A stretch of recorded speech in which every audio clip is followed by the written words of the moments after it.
Hello friends, welcome to our channel. Today we're going to take a look at another horrible case with you. The case of Ashley Wadsworth. Ashley Wadsworth was born on July 25, 2002, in Vernon Township, British Columbia, Canada. She was the daughter of Kenneth Wadsworth and Christy Jenden, and had an older sister named Haley. The Wadsworth family was large and close-knit, consisting of over 50 people, including cousins, uncles, and aunts of varying degrees of kinship, all living in the same community. Ashley was a cheerful, outgoing, and energetic girl who was popular and had many friends. She enjoyed outdoor activities such as swimming, horseback riding, and skiing. She was also passionate about tennis and played the clarinet. Ashley was very active on social media, frequently sharing memes, jokes, and photos. It was through social media that Ashley met Jack Seppel in 2015, when she was 12 years old and he was 15. Jack Seppel was born on January 9, 1999. His mother, Tracy Dalton, was married to a man named Ricky. Jack's relationship with his father, who passed away in 2019, was reportedly strained. Jack did not communicate with his brother, Jordan, but he did stay in touch with his sister, Nadia.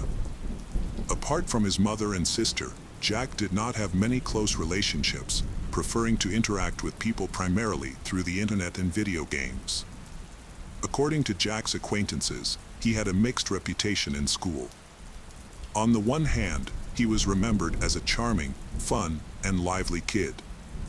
On the other hand, they recalled his dark side, which emerged when he became angry and displayed aggressive behavior towards himself and others. A mutual friend introduced Jack to Ashley through social media, a common way for teenagers to meet and form virtual friendships. As their online relationship grew, Ashley and Jack became close virtual friends. At the time, Ashley didn't have a smartphone and used her family's computer to access social media, so her family was aware of her friendship with Jack. During their long-distance friendship, Jack had relationships with other girls, and Ashley also had typical teenage experiences. Although they occasionally stopped communicating, their connection never completely faded, and they continued to stay in touch over the years. As they grew older, Ashley and Jack's relationship evolved. They started communicating through video calls, which led to a more intimate and romantic relationship. Jack became a familiar figure to Ashley's family, who would often greet him warmly when they saw him talking to the guys. He also sent Ashley gifts, such as teddy bears and purses, on multiple occasions. Ashley's family and friends noticed that she had a tendency to compare every boy she met to Jack. However, due to the significant time difference between their locations, Jack lived in Essex, while Ashley was in Vernon. They struggled to find time to talk, often waking up too early and going to bed too late. As Ashley turned 15 in 2018, she began to express a desire to meet Jack in person. However, her family refused to let her travel alone to another continent. Like many young couples, they occasionally argued, and when Ashley would block Jack on social media during these fights, he would find ways to contact her again, creating new accounts or sending messages through his sister or acquaintances. This behavior was seen as disturbing and intrusive by Ashley's loved ones, but she continued to insist that Jack was a kind and compassionate person. In October 2018, Jack, who was 19 at the time, got a tattoo of Ashley's name on his arm when she was just 16. Her parents thought this display of affection was excessive and warned her to be cautious. However, Jack soon began exhibiting jealous and violent behavior. He would become angry if he suspected Ashley was talking to other guys, despite continuing to date other girls himself. He claimed Ashley was his favorite and swore his loyalty to her alone. This incident marked the beginning of a disturbing pattern of behavior. Ashley's friends and family grew increasingly concerned as Jack's behavior escalated. One day, Ashley called a friend who was at Jack's house, and he wouldn't let her leave. According to the friend who overheard the conversation, Ashley surprisingly remained calm, as if she was used to such situations. She simply asked Jack to stop being crazy. Ashley confided in her friends about the incident but didn't tell her parents. However, her friends strongly advised her to cut off all contact with Jack. Despite his history of fights and problematic behavior, Ashley and Jack continued to reconcile. At just 18 years old, Ashley had known Jack since her early teens, but she seemed unaware of the extent to which he had manipulated her from a young age. Ashley started working at fast food restaurants and department stores to save money for leisure activities. Her first purchase was a tablet, which allowed her to use social media more privately. She then began saving for a trip. During her senior year of high school, Ashley, a spiritual and inquisitive person, had a profound moment of insight after reading the Book of Mormon. This led her to start following the Church of Jesus Christ of Latter-day Saints. Ashley graduated from Sighton High School in 2020. She wanted to experience university life fully, so she decided to take a year-long break before continuing her studies. In the first half of 2021, Ashley continued working and saving money. In April of that year, she was baptized into Mormonism. With her newfound independence and financial stability, Ashley decided to travel to the UK to meet Jack in person and celebrate his birthday with him. Despite her parents' and friends' concerns, Ashley was determined to make the trip, as she was of legal age and had her own savings. Ashley left Canada for the UK on November 12, 2021, on a 6-month tourist visa. This was her first time leaving her homeland, and she was thrilled. The next day, November 13, 2021, Ashley met Jack in person for the first time. On the same day, Ashley updated her profile picture to a photo of them together. At 22 years old, Jack looked significantly older than Ashley, who was 19. His numerous tattoos, including those on his face, created a striking contrast with Ashley's youthful appearance. During her stay in London, Ashley lived with Jack in his house, located in a public housing estate in northwest Chelmsford. The neighborhood had a questionable reputation, but they spent time exploring the nicer areas of the city in Essex. Jack seemed like the same charming and caring person Ashley had met online, often showering her with compliments and taking romantic selfies. However, Jack's behavior was inconsistent, and he could be cruel at times. Despite being together daily, Ashley's tourist visa prevented her from working, and Jack was unemployed, relying on benefits. Occasionally, his mother Tracy, who lived nearby, provided support. Throughout her trip, Ashley regularly posted photos and updates on social media, showcasing their happy moments and romantic experiences. The pictures often featured they embracing, highlighting their seemingly joyful relationship. Ashley kept in regular touch with her family through video calls, and everything seemed fine at first. They even adopted a new kitten, Winston, which was a positive addition to their lives. Nevertheless, over time, Jack started to become more withdrawn and isolated. Ashley's trip to England was supposed to be an exciting adventure, but it quickly turned into a restrictive and isolating experience. Her boyfriend, Jack, had lost interest in exploring the country and instead preferred to stay indoors, smoke, and play video games. As a result, Ashley's options for activities were severely limited, and she was forced to do only what Jack wanted. Before arriving in England, one of Ashley's friends from church had arranged for her to meet some American missionaries who would be in Chelmsford at the same time. Ashley was eager to connect with them, but Jack refused to let her attend church on Sundays. Despite this, she continued to secretly communicate with the missionaries through text messages, deleting the conversations to avoid Jack's suspicion. Ashley's new friends soon realized that Jack was controlling and possibly abusive. When she confided in them about her problems, Ashley admitted that she knew she deserved better, but she was trying to keep Jack happy. However, the abuse went beyond controlling her communication. About 6 weeks into their trip, Jack became violent when he discovered that Ashley had blocked 2 UK phone numbers. He mistakenly believed that the numbers belonged to other men, triggering a jealous outburst. In a disturbing text message to his mother, Jack revealed that he had physically abused Ashley. Ashley created a secret profile where she documented the bruises she had sustained. She confided in her sister Haley about the abuse, but warned her not to tell their mother, fearing that their family would turn against Jack. After Jack overdosed on anti-anxiety medication in late December 2021, Ashley was tasked with overseeing his medication as his caregiver. She kept this responsibility a secret from her mother and friends, but Haley inadvertently revealed the truth. Ashley's mother expressed concern and asked her to return home, but Ashley insisted on staying with Jack until he recovered. In early January 2022, another disturbing incident occurred. Jack smashed a beer glass over Ashley's head, leaving her in tears. While Jack forced her to clean up the broken glass, Ashley contacted her sister via video call, revealing the true extent of her situation. Jack was frantic, pacing back and forth, yelling and grinding his teeth. His distress prompted Ashley to contact her sister, Haley, who urged her to return home. However, Haley's concerns fell on deaf ears.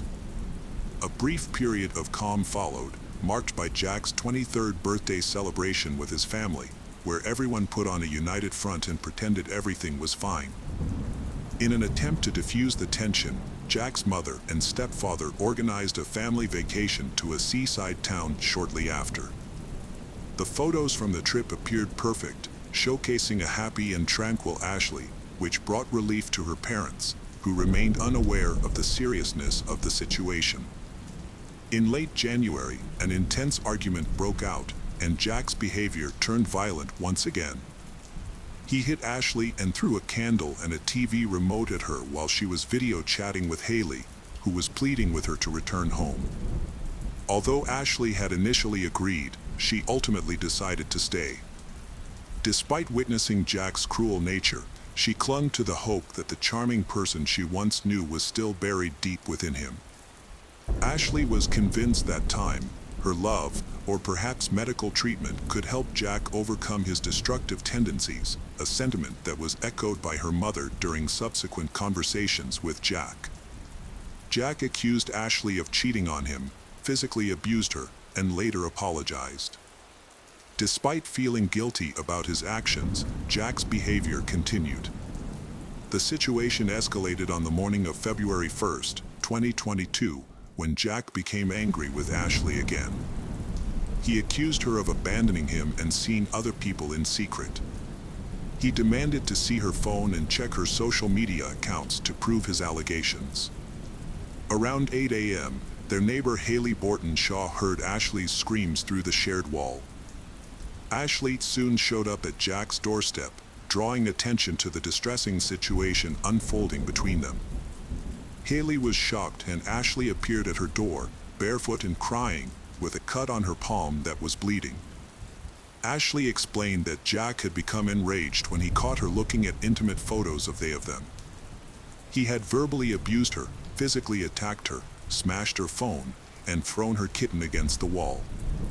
Despite Haley's concerns for Ashley's safety and fear that Jack might try to harm her, Ashley asked Haley not to call the police. Haley reluctantly agreed, but begged Ashley to see a doctor instead of returning to Jack's apartment. When Ashley refused, Haley decided to go and talk to Jack herself. During their conversation, Jack apologized for his actions and remained calm. Haley then left for a doctor's appointment around 9 a.m. Meanwhile, Jack's neighbor received a misdelivered package and brought it to his doorstep. Jack was hesitant to answer the door, which wasn't unusual since he was known to be an unfriendly and paranoid person. Around this time, Ashley called her family using Jack's cell phone, informing them of her situation. Ashley's mother was already aware of what was going on because Haley had previously confided in her about Jack's abusive behavior towards Ashley. Ashley's parents immediately bought her a return ticket for February 3rd to escape the abusive relationship. When she informed Jack, he offered to drive her to the airport. However, before she left, Ashley's mother made it clear that if Jack hurt her again, she would contact the police. She also advised Ashley to go straight to the airport if Jack assaulted her again. The conversation between Ashley and her family lasted for 3 hours before they ended the call. It was 11 a.m. in Chelmsford and 3 a.m. in Vernon when the call ended. A short time later, Jack sent a message to his mother, admitting to brutally beating Ashley again. During the assault, Ashley fell to the floor and possibly broke her arm. This violent incident occurred between 11:22 a.m. and 12:38 a.m. Ashley managed to send several messages to her family and friends using Jack's phone, but since it was nighttime, no one responded immediately. She also reached out to her friends at the church in Chelmsford, asking for help and describing the emergency. Unfortunately, these messages were not received until hours later, when it was too late to intervene.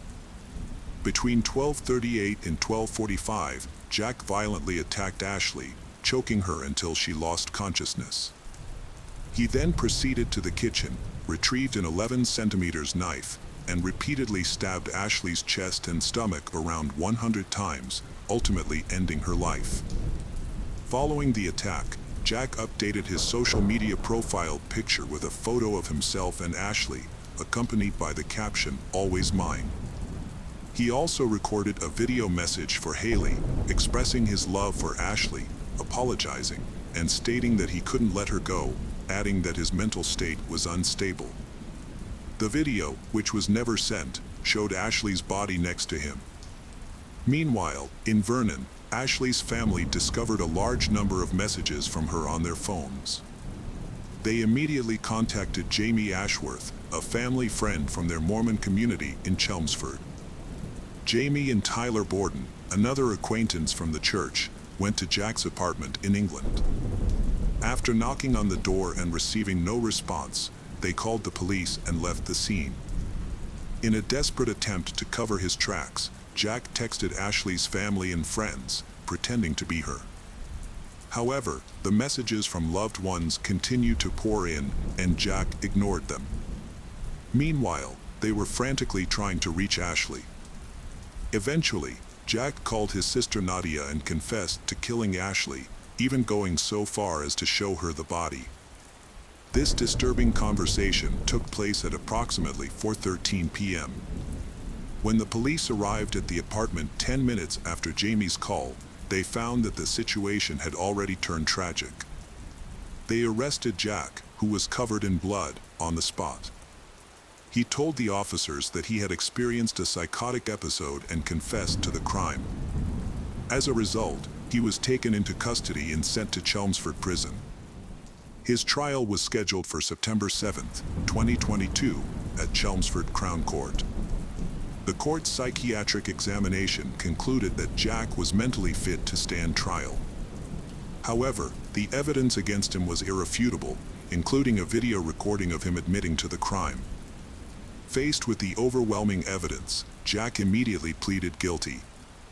The judge then informed him that, given his confession, a life imprisonment sentence was inevitable. At the hearing, which took place under Judge Edward Murray at Chelmsford Crown Court, Prosecutor Simon Spence detailed Jack's extensive criminal history, which dated back to his teenage years. During the hearing, Ashley's parents learned the disturbing truth about Jack. Jack had a history of run-ins with the law, including arrests for stalking, kidnapping, and violent assault. He had also been issued multiple restraining orders, including against his mother and former girlfriend. The revelation of Jack's extensive criminal record shocked and devastated Ashley's parents, who had never suspected the true nature of the man who had taken their daughter's life. During the hearing, the prosecution and defense discussed a letter written by Jack from prison, in which he apologized for his actions. The letter was later released to the media by Judge Murray, who cited the importance of transparency in the justice system. In the letter, Jack expressed regret to Ashley's family, especially her mother and sister Haley, acknowledging that nothing could undo the harm he had caused. Jack accepted responsibility for his actions and acknowledged that his mental state contributed to the tragedy. He also claimed to have previously discussed his mental health with Ashley. Ultimately, Jack was sentenced to life in prison with the possibility of parole after 23 years. The case of Dupont de Ligonnès. In early April 2011, the shutters of house number 55 on Boulevard Robert Schumann in Nantes, France, remained closed for the first time in years. This was unusual because the house, which belonged to the Dupont de Ligonnès family, was typically filled with the sounds of the family's 4 teenage children and their 2 dogs. The family consisted of Xavier, his wife Agnes, and their children. The neighbors, who were accustomed to seeing the shutters open even when the family was on vacation, noticed the unusual silence and alerted the local police, fearing something might have happened to the family. During the initial police inspections, no signs of the Dupont de Ligonnès family were found. However, on the 5th inspection, a horrific discovery was made. Xavier Dupont de Ligonnès was born on March 9, 1961, in Versailles, a western suburb of Paris. He was the eldest son of French Count Bernard Hubert Dupont de Ligonnès and his wife Geneviève Tertz. The family also had a daughter named Christine, born in 1966. When Bernard deserted his wife for a mistress, Xavier took on a leadership role in his family, caring for his mother and sister. Christine began to claim she received divine messages, which she transcribed during automatic writing sessions, similar to those of a surrealist poet. Her unusual beliefs gradually evolved into doomsday sermons, leading her to establish a cult called the Church of Philadelphia. This group attracted members of the aristocracy, whom Geneviève convinced were chosen to survive the impending apocalypse and participate in the world's rebirth. According to Geneviève, Christine was destined to give birth to the Savior, a child who would be the reincarnation of both Jesus and Satan, and thus bring salvation. Although Xavier inherited his father's noble title, he showed little interest in French traditions, instead being captivated by luxury, high-performance cars, and eccentricities. He also greatly admired the United States. Geneviève financially supported Xavier's extravagant lifestyle through significant donations from cult members, who were sworn to secrecy about their activities. On the beautiful island of Bréhat in 1974, Xavier formed a strong and lasting bond with Emmanuel Teneur. The 2 boys developed a deep, mutual understanding that continued throughout their lives. Although Emmanuel confessed his love for Xavier, which was rejected, their close friendship remained unaffected. 2 years later, Xavier met Agnès Hona, born on November 9, 1962, in Neuilly-sur-Seine, near Paris. Agnès was deeply devoted to her religion and worked as an assistant at the Blanche de Castille Catholic School in Nanterre, where she taught catechism. While little is known about her family, it is well documented that Xavier and Agnès developed a close relationship, which led to a brief but passionate romance before they eventually parted ways. In 1990, Agnès gave birth to her first child, Arthur, from a casual relationship. Soon after, she and Xavier rekindled their romance and decided to tie the knot.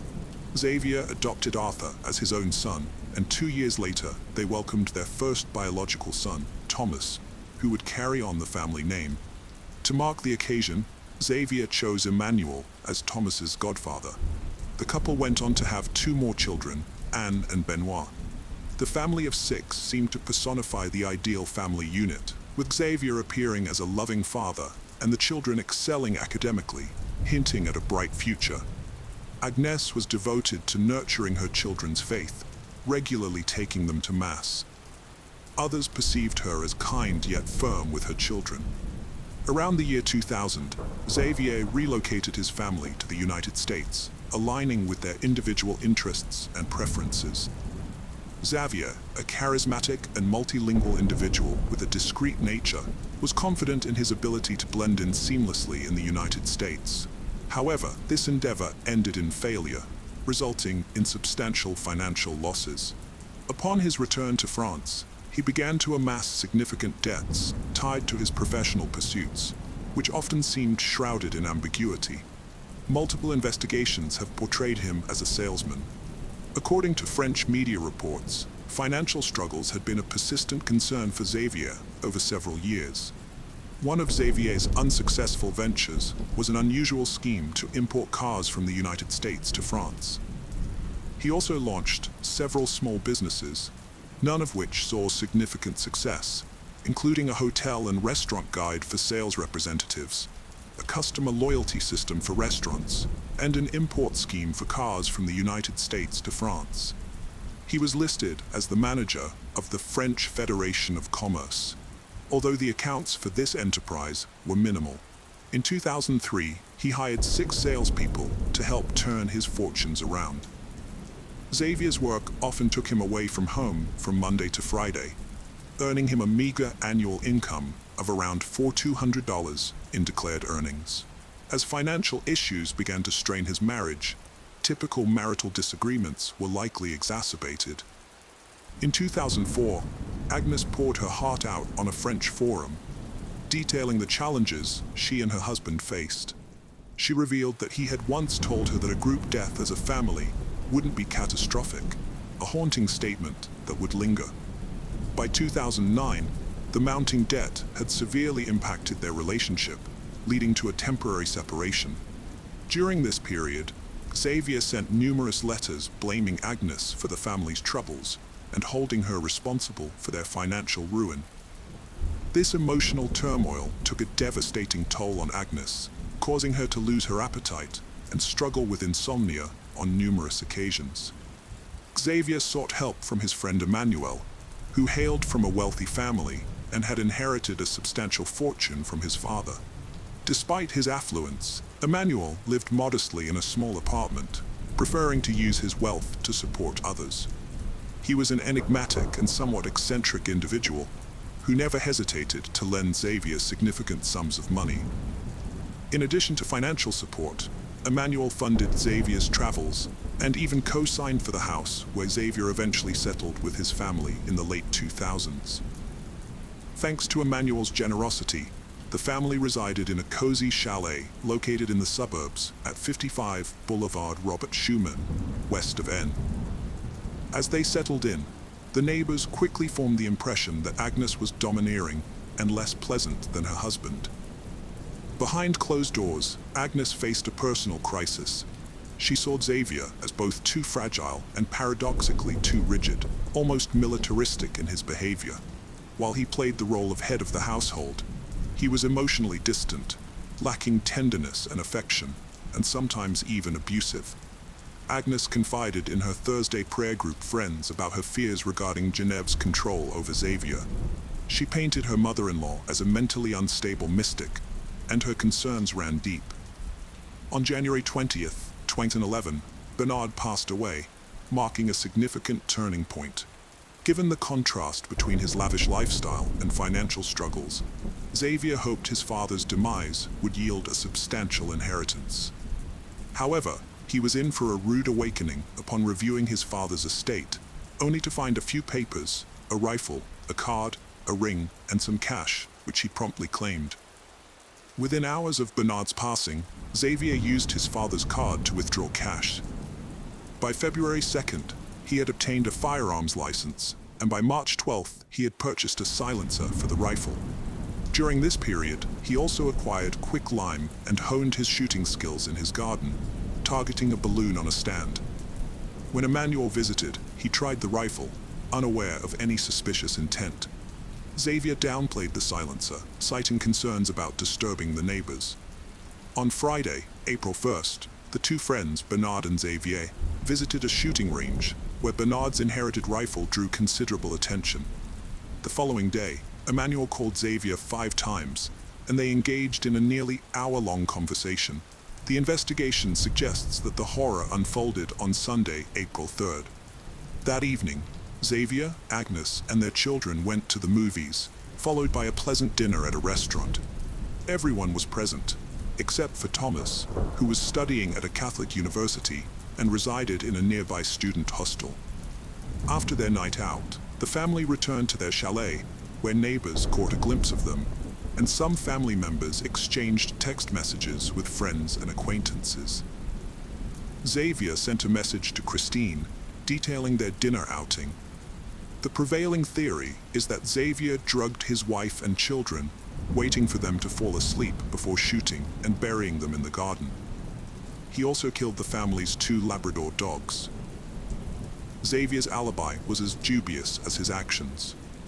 On Monday morning, he began contacting people in his family's social circle from as early as 6 a.m. He phoned Agnes's workplace, claiming she was unwell, and contacted the children's schools, stating that Arthur, Agnes's son from a previous relationship, had been in a motorcycle accident and that Anne and Benoit were ill. By midday, he sent a letter to the restaurant where Arthur worked, announcing Arthur's resignation due to his father's alleged transfer to Australia. There was still Thomas to account for. On the same Monday, April 4th, Xavier met up with Thomas, having dinner with him at a restaurant near his university residence. After the meal, a tired Thomas returned to his room.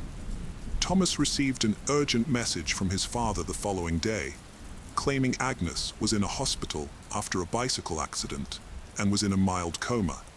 This prompted Thomas to travel immediately. However, it is presumed that Xavier had already killed Thomas, just like he did with his siblings and mother. Later that evening, Emmanuel had a 19-minute conversation with Xavier. At midnight, a friend of Thomas received a message from him, stating he was watching a movie with his father at home. But by then, Thomas was likely already dead.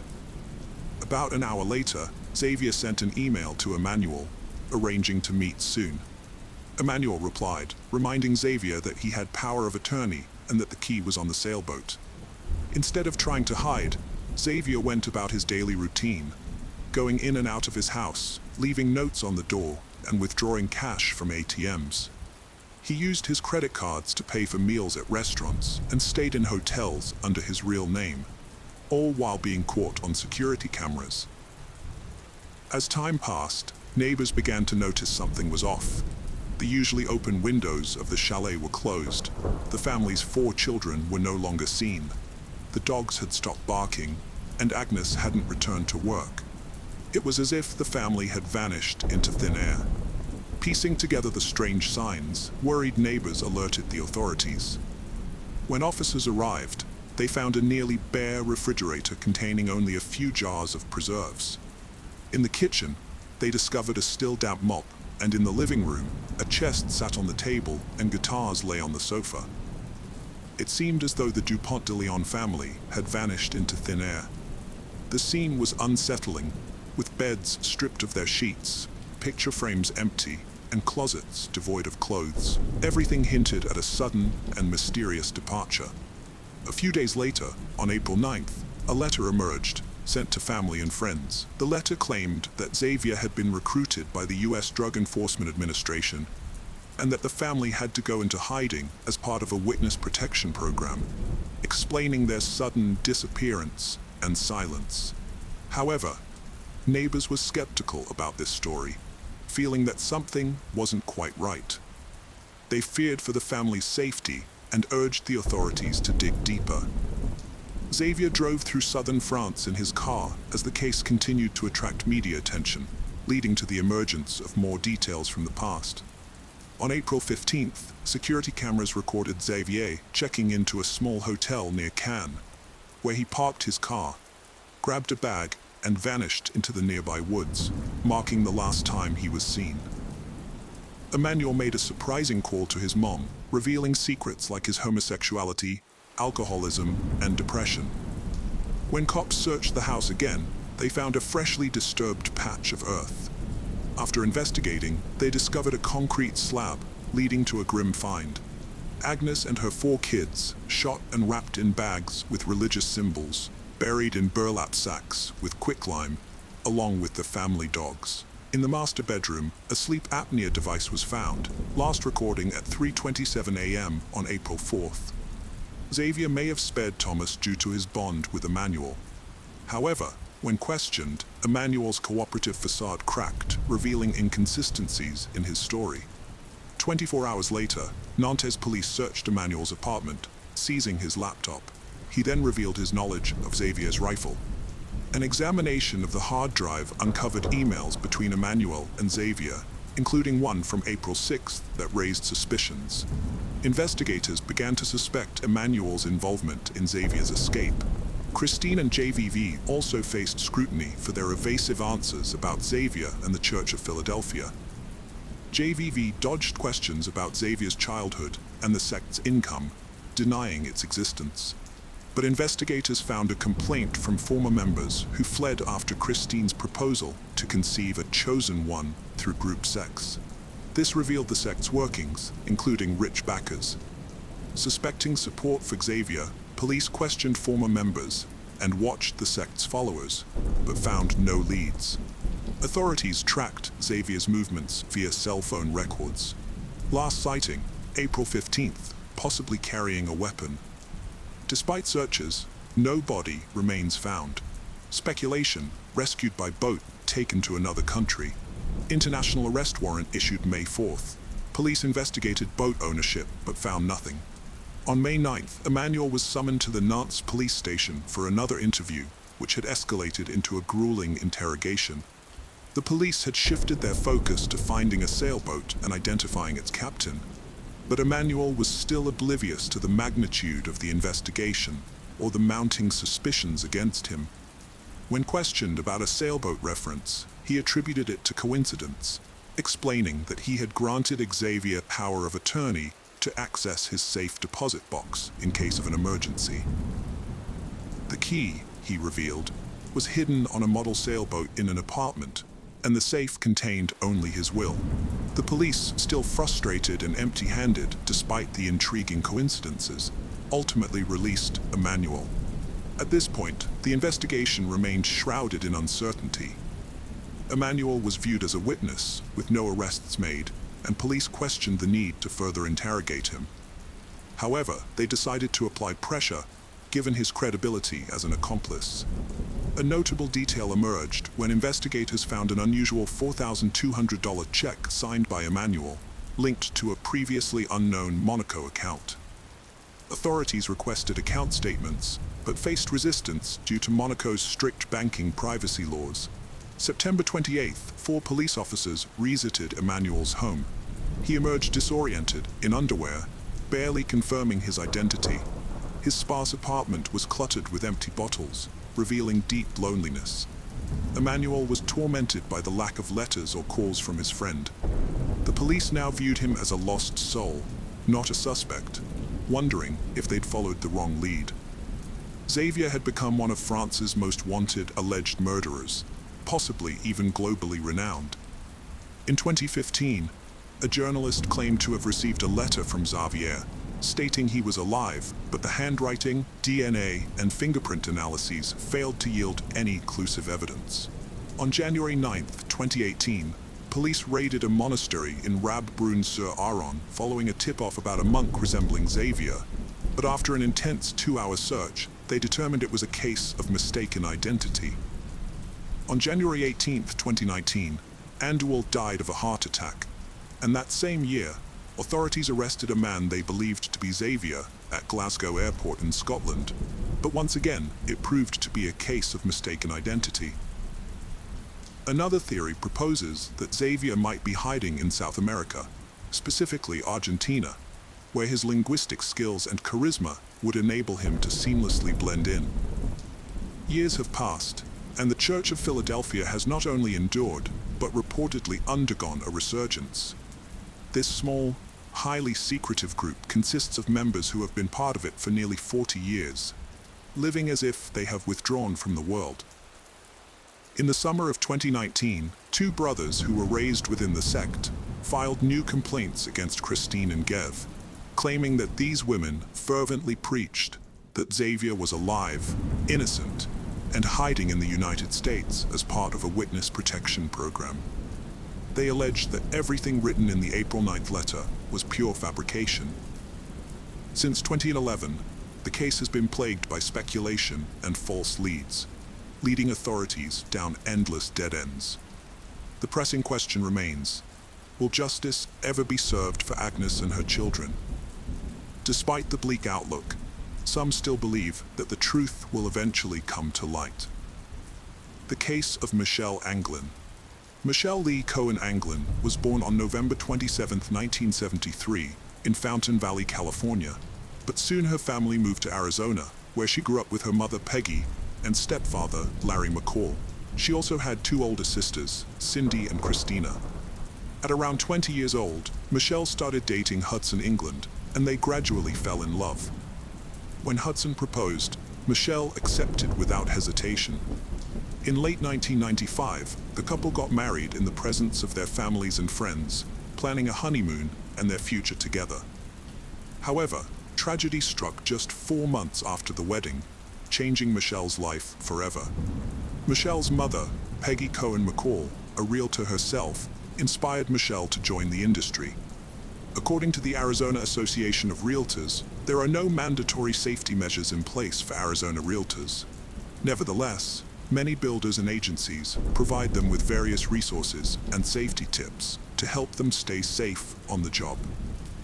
When Michelle was at the office, her family members, including her husband, sisters, and mother, would typically get in touch with her using her work phone. Whenever she was out showing houses to clients, Michelle would always carry a pager with her so that her family could reach her if needed. However, on February 9, 1996, Michelle failed to respond to her loved one's calls and messages, which was unusual behavior for her. Normally, she would let someone know about her plans to show a house to a potential buyer. The job of a realtor comes with significant risks, often higher than those in other professions. Realtors can be attractive targets for predators because they often work alone and sometimes show properties in remote areas.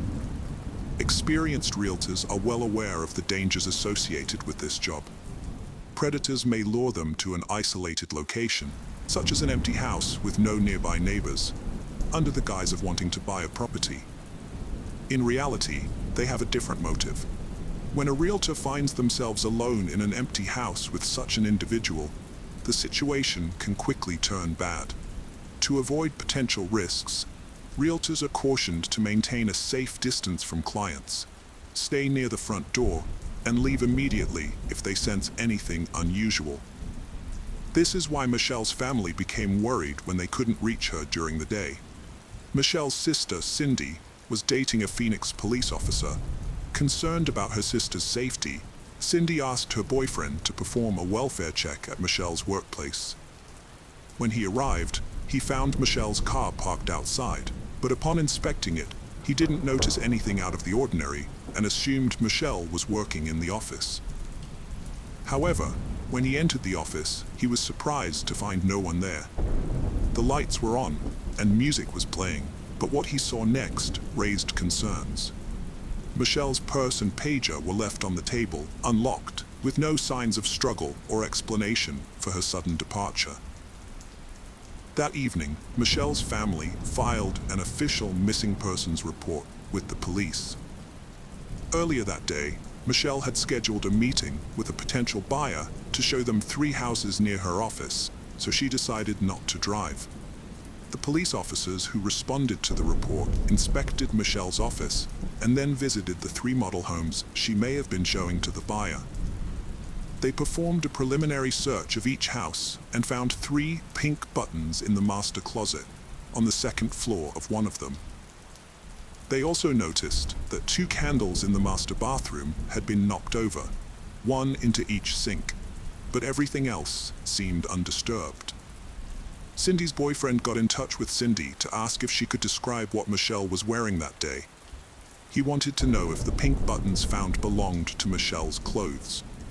Unfortunately, Cindy couldn't recall what Michelle had on that day. The officers were convinced that the buttons belonged to a woman due to their color. The police conducted a more thorough search of all 3 houses, focusing especially on the one where the buttons were discovered. Tragically, they found Michelle Anglin's lifeless body under the master bed, which was twisted, severely bruised, and showed signs of a violent struggle. In the closet of the same bedroom, they found traces of seminal fluid, indicating a possible sexual assault.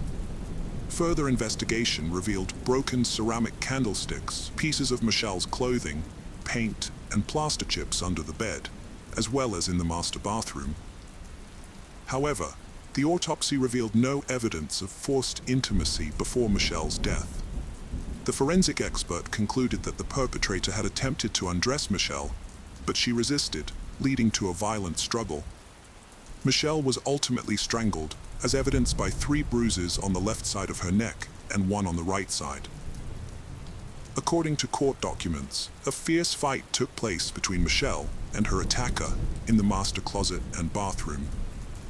The master closet contained buttons and seminal fluid, indicating a significant struggle.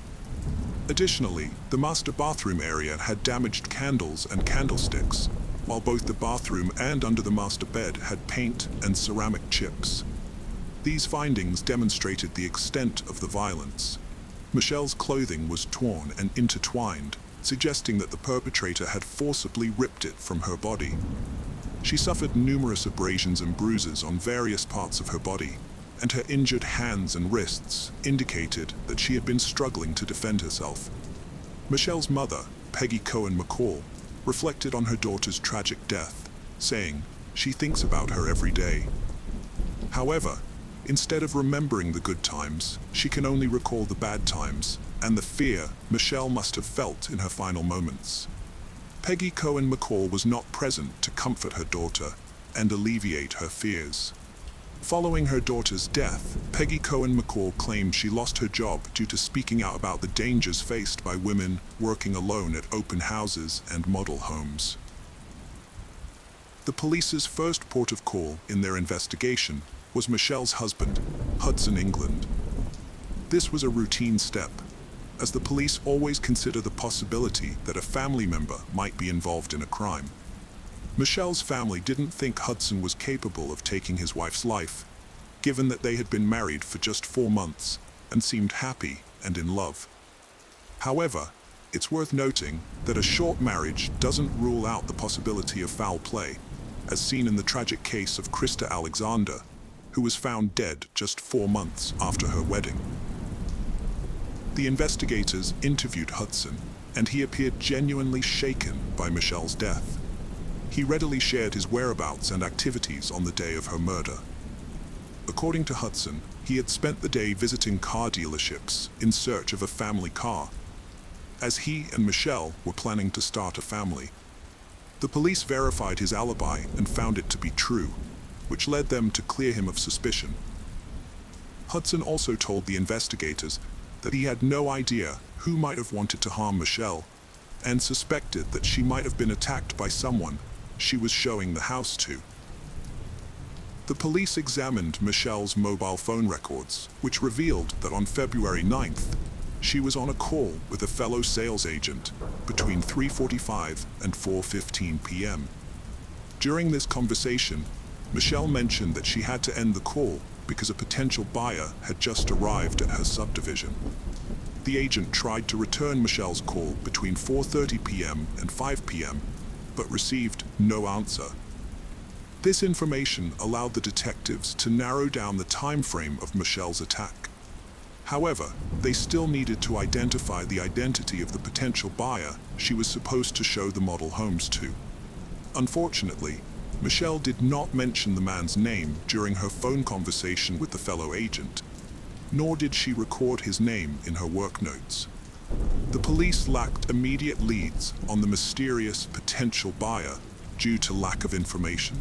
To generate leads, they sought out witnesses, interviewing residents in the area where Michelle was attacked. A local resident, who coincidentally arrived home from work between 4:45 p.m. on February 9th, reported seeing a white man descending the steps of one of the 3 houses for sale. This witness also noticed a black, older model Chevrolet pickup truck with California license plates in the house's parking lot. Additionally, prospective buyers who visited the subdivision between 4 and 4:30 p.m. that day recalled seeing a man walking from the direction of the second and third model homes. They also reported that candlesticks in the third model's master bath had been knocked over into the sinks.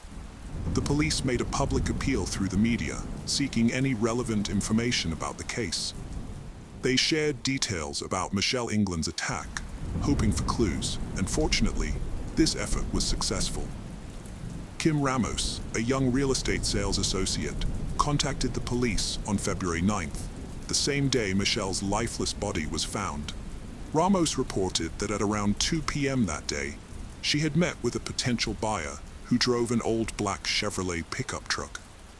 The truck caught her attention because it seemed out of place with the $500,000 house the client wanted to buy, suggesting a more modest lifestyle.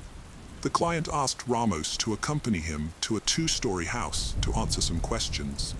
Although she went with him, she was cautious due to his invasion of her personal space, walking too close and touching her hand several times. She also thought his questions about the tiled floor and the option of a 4th bedroom and den were unconvincing. Ramos asked the client to fill out a guest registration card, which he completed, listing his name as James Adams and providing his home address and phone number. Later, police officers arrived at the address and saw an old black Chevrolet pickup truck with California license plates. Although 32-year-old James Van Adams, the truck's owner, was not home, the police took pictures of the truck and showed them to Ramos. She confirmed that it was the same pickup truck driven by the suspicious client she had met earlier that day, just before Michelle England's death. When investigators looked into James Van Adams's past, they were surprised by what they found. He was married and had a child, but he and his wife were currently going through a separation. Adams had a criminal record, having been convicted in California for a crime he committed in 1990. Melissa Cunningham, a petite 5'4" sales agent weighing 102 pounds, was working alone at a new apartment complex when Adams approached her. He asked her to show him around the model homes that were still under construction. Specifically, he was interested in a 2-story model with a master bedroom and bathroom upstairs. Melissa spent a few minutes with Adams in the upstairs master bedroom and bathroom. As they made their way back down the stairs, Melissa, who was leading the way, heard 2 thuds that sounded like footsteps. She felt a sudden push and fell to the floor below. Adams quickly apologized, claiming he had tripped on a nail, which they both looked for as an explanation for the incident. Adams grabbed Melissa from behind, wrapping one hand around her neck and choking her while twisting her head to the left with his other hand. He threatened to break her neck if she screamed. He then dragged her down the hallway into the kitchen, threw her to the floor, and started tearing off her clothes. Luckily, Melissa managed to escape. She memorized the license plate of Adams' truck and contacted the police. Adams was soon arrested and spent only 2 years in prison for the attack. When investigating Michelle England's death, it didn't take long for detectives to discover Adams' previous failed attack. They obtained a search and arrest warrant, returned to Adams' home, and took him in for questioning. However, he refused to talk and appeared nervous, with injuries under his eye. The detectives suspected that these injuries could have been inflicted by Michelle defending herself with the missing candlesticks, which were later found. They took samples of James's DNA, blood, and hair for further investigation. Kim Ramos, who had met with Adams just a few hours before Michelle's body was found, stated that when she showed him around the house, he didn't have any injuries, bruises, or scratches on his face. However, Adams later claimed that he got hurt while working on his pickup truck. But during the investigation, it was discovered that Adams left work on February 9th at noon and didn't return, citing car troubles. His employer and colleague testified that when they saw him next, he had a facial injury and a black eye that hadn't been there on February 8th or 9th. Initially, the analysis of Adams's DNA, blood, and hair samples excluded him as a contributor, but when the crime lab retested the samples, they got contradictory results, this time including him as a contributor. The Department of Public Safety, DPS, verified the latter result with additional testing. Although the police took extensive fingerprints and footprints at the model home, none of them matched Adams. James Van Adams denied any involvement in the crime. His trial started on July 1st, 1997. Prosecutors presented evidence that implicated Adams in Michelle's death, including testimony from Kim Ramos, who believed she was lucky because Adams had intended to target her before attacking Michelle. Ramos also stated that she didn't believe Adams was genuinely interested in buying a house, citing his clothing, vehicle, and questions about the flooring and fourth bedroom, which she thought were absurd. The state also presented evidence of Adams' interactions with other sales agents on several occasions. In California, several years prior, Adams had interacted with agents. Additionally, months before the attack on Michelle England, he had been in Briarwood, Sientra, and even hours before the attack, he was in contact with other agents. Susan Wright, an employee of Homes by Dave Brown, testified that she had multiple face-to-face meetings with Adams at the Briarwood subdivision and numerous phone conversations with him while working at Briarwood and later at another subdivision. Wright remembered their first meeting in September or October 1995, when Adams asked to view a house for sale. She recalled that Adams stood too close to her and, despite indicating he had questions, didn't ask a single question during the viewing. When other potential buyers arrived, they immediately left and returned to the office. On November 5th, 1995, Adams visited Wright's office again, filling out the guest registration card as Jim Adams. According to Wright, Adams repeatedly visited her office and called her, asking her out on dates each time. It became apparent that James Van Adams exhibited a repetitive pattern of criminal behavior. The victims he attacked in California in 1990, including Michelle England, Susan Wright, Kim Ramos, and Melissa Cunningham, shared similar physical characteristics. Additionally, they all worked alone, and the incidents occurred in the afternoon. In the cases of Melissa Cunningham and Kim Ramos, Adams requested that they accompany him to an upstairs location in a two-story house. The evidence found near Michelle England's body suggested that he made the same request to her as well. Adams's method of attack involved putting his right arm around the victims' necks, as seen in the cases of Michelle England and Melissa Cunningham. In both instances, the attacker removed the victims' clothes and attempted to sexually assault them, indicating that Adams was preparing to commit a crime. Adams targeted potential victims who worked alone and could show him houses for sale without witnesses. The trial process proved to be another ordeal for Michelle's family, who were present in the courtroom.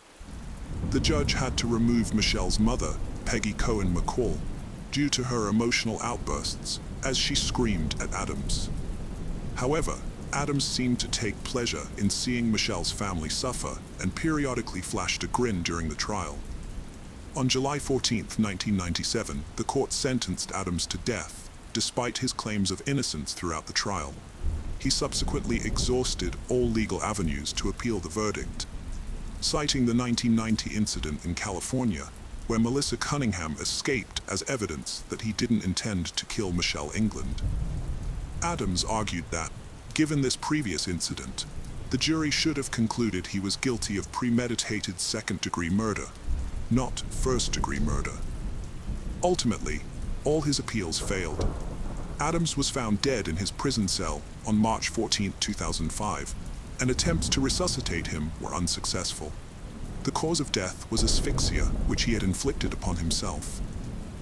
Upon hearing the news, Michelle's family, including her mother Peggy, were overjoyed, with Peggy describing it as a good day. The case of Joseph Saunier. Joseph Saunier was born in 1955 to a respected family of doctors in Shreveport, Louisiana. From a young age, he aspired to follow in his family's footsteps and become a skilled doctor. He earned a Bachelor of Science in Medical Science from the University of Baton Rouge in 1976. Joseph then applied to Louisiana State University in Shreveport and began working at Parkland Hospital in Dallas, Texas. While pursuing his university studies, Joseph successfully balanced his academic and professional responsibilities. He took on additional workload at the university and honed his skills through hands-on experience at the hospital. His hard work and dedication did not go unnoticed, and in his final year of training, he was appointed chief resident. After completing his studies, Joseph specialized in pathologic anatomy and went on to become a respected pathologist and laboratory director in Lubbock, Texas. However, his personal life was marked by tragedy, including the loss of she he loved. Joseph's 27-year marriage, which he had considered happy, ended in divorce when his wife fell in love with another man. Despite his own heartache, Joseph accepted her decision and agreed to the divorce, believing that she he loved had found happiness with someone else. Joseph was a man of strong character, nobility, and responsibility. Even after his divorce, he maintained a warm relationship with his ex-wife, Becky, and continued to support their 2 sons. This showed his resilience and strength in the face of adversity. When Becky tragically died at the hands of her new husband 2 years later, Joseph was shocked. He often thought back to their family years and mourned the loss. However, he remained a source of strength for his family. He took care of all the organizational and funeral expenses and helped his sons cope with the trauma. The tragedy had a profound effect on Joseph, who initially coped by immersing himself in his work and raising his sons. Later, he chose to start fresh in a new city with a new partner, relocating from Dallas to Lubbock, Texas in 2007. There, he took on the role of chief pathologist at Covenant Health System. Joseph sought a new hobby and enrolled in a local dance studio. The classes not only brought him joy but also provided opportunities to meet new people, including women. One warm summer evening, Michelle Tina walked into the dance class, and Joseph was immediately captivated. Michelle, with her elegance, great sense of humor, and sparkling eyes, lit up the room. Joseph, 57, knew right away that she was someone special. Michelle, 47, was equally taken with Joseph. She admired his confidence, respectful demeanor, and smooth dance moves. As they paired up to dance, they discovered a perfect harmony. Joseph and Michelle's connection deepened over time. He asked her to start a romantic relationship, and she accepted. Michelle had a captivating presence that inspired Joseph to make significant life changes. Leaving Amarillo, Joseph's new lover, Michelle, was escaping the fear and anxiety caused by her involvement with Thomas Dixon, a married plastic surgeon and owner of a private clinic. Their relationship began in 2008 when Michelle visited Thomas's clinic for Botox injections, initially starting as a friendly interaction that progressed into a romance. As a successful and independent woman, Michelle had built a career as an NFL executive and raised 4 grown children. She was free from obligations and didn't need anything from anyone. In contrast, Thomas was trapped in a 20-year marriage and began leading a double life to be with Michelle. When Thomas's wife discovered the affair, she filed for divorce, ending their 2-decade-long marriage. Thomas was so consumed by his infatuation with Michelle that he barely noticed the significant change in his life. He separated from his wife to be with Michelle, who had never expressed a desire to marry him. Thomas tried to get Michelle's attention, but his pressure tactics only scared her away. She realized he was manipulative and controlling, so she ended their relationship in 2010. Despite the breakup, Thomas continued to pursue Michelle. Thomas' obsession became overwhelming, causing Michelle to move away to escape his influence. She settled in Lubbock, where she met Joseph Saunier and started a new life. They quickly hit it off, and their relationship blossomed into true love. Joseph's family and friends welcomed Michelle with open arms, and he showered her with gifts and attention. He took her on trips, to fine restaurants, and to exclusive clubs. When Joseph realized he had found the one, he proposed to her in Los Angeles, surrounded by his entire family. At that moment, 47-year-old Michelle was deeply infatuated with her new partner, Joseph. Her social media was filled with daily declarations of love for him. As a result, her former lover, Thomas Dixon, became aware of her new relationship and was emotionally shaken to learn that Michelle had moved on and was planning to marry Joseph. Thomas realized he couldn't win Michelle back but still proposed rekindling their past romance, suggesting they become lovers again.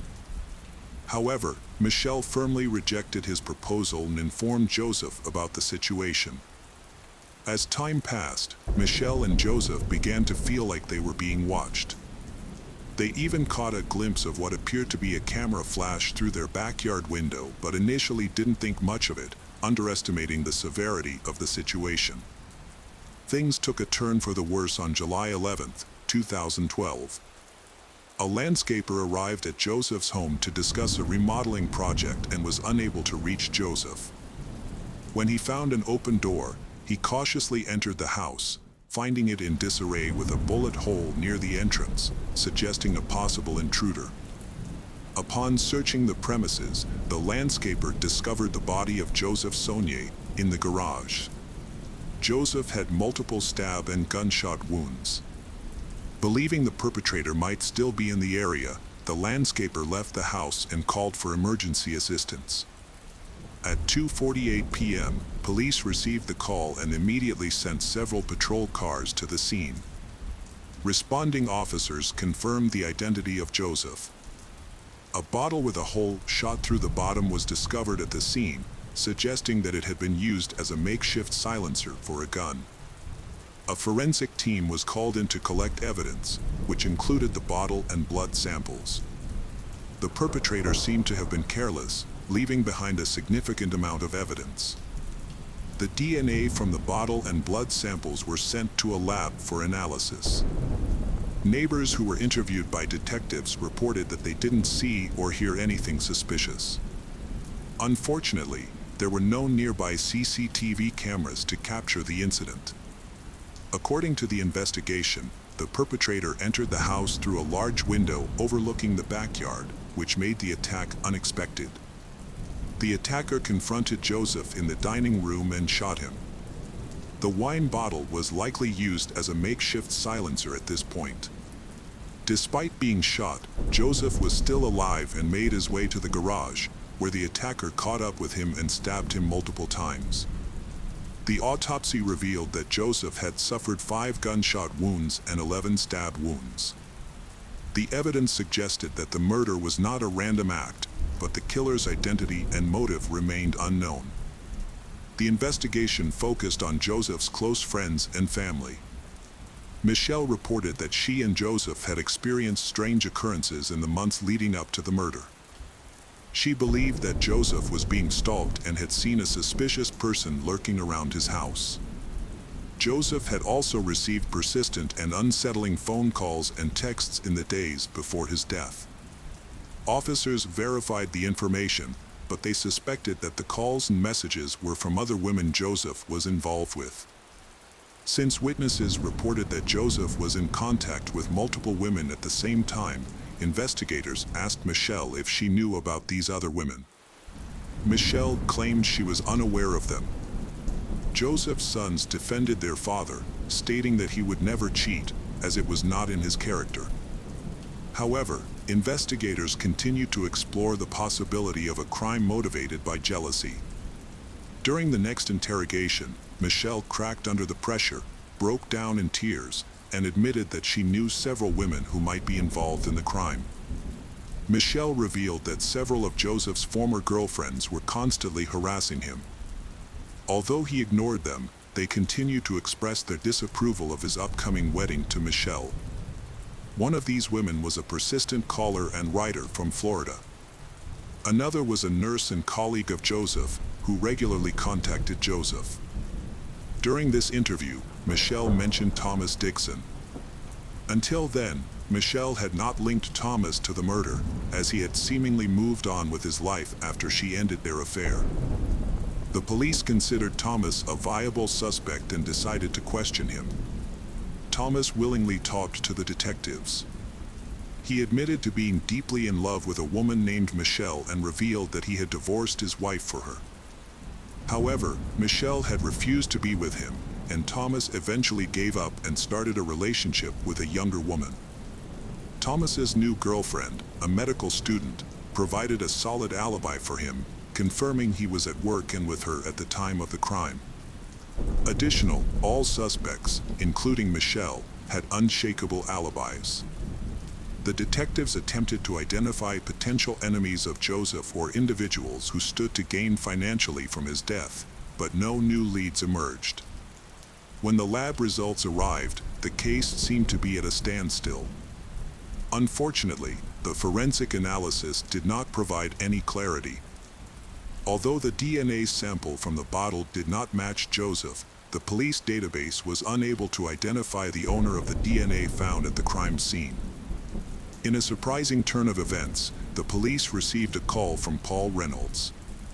He claimed that his roommate, David Shepard, had recently confessed to committing a murder in Lubbock. According to Paul, Shepard had attempted to take his own life after the crime but was rescued.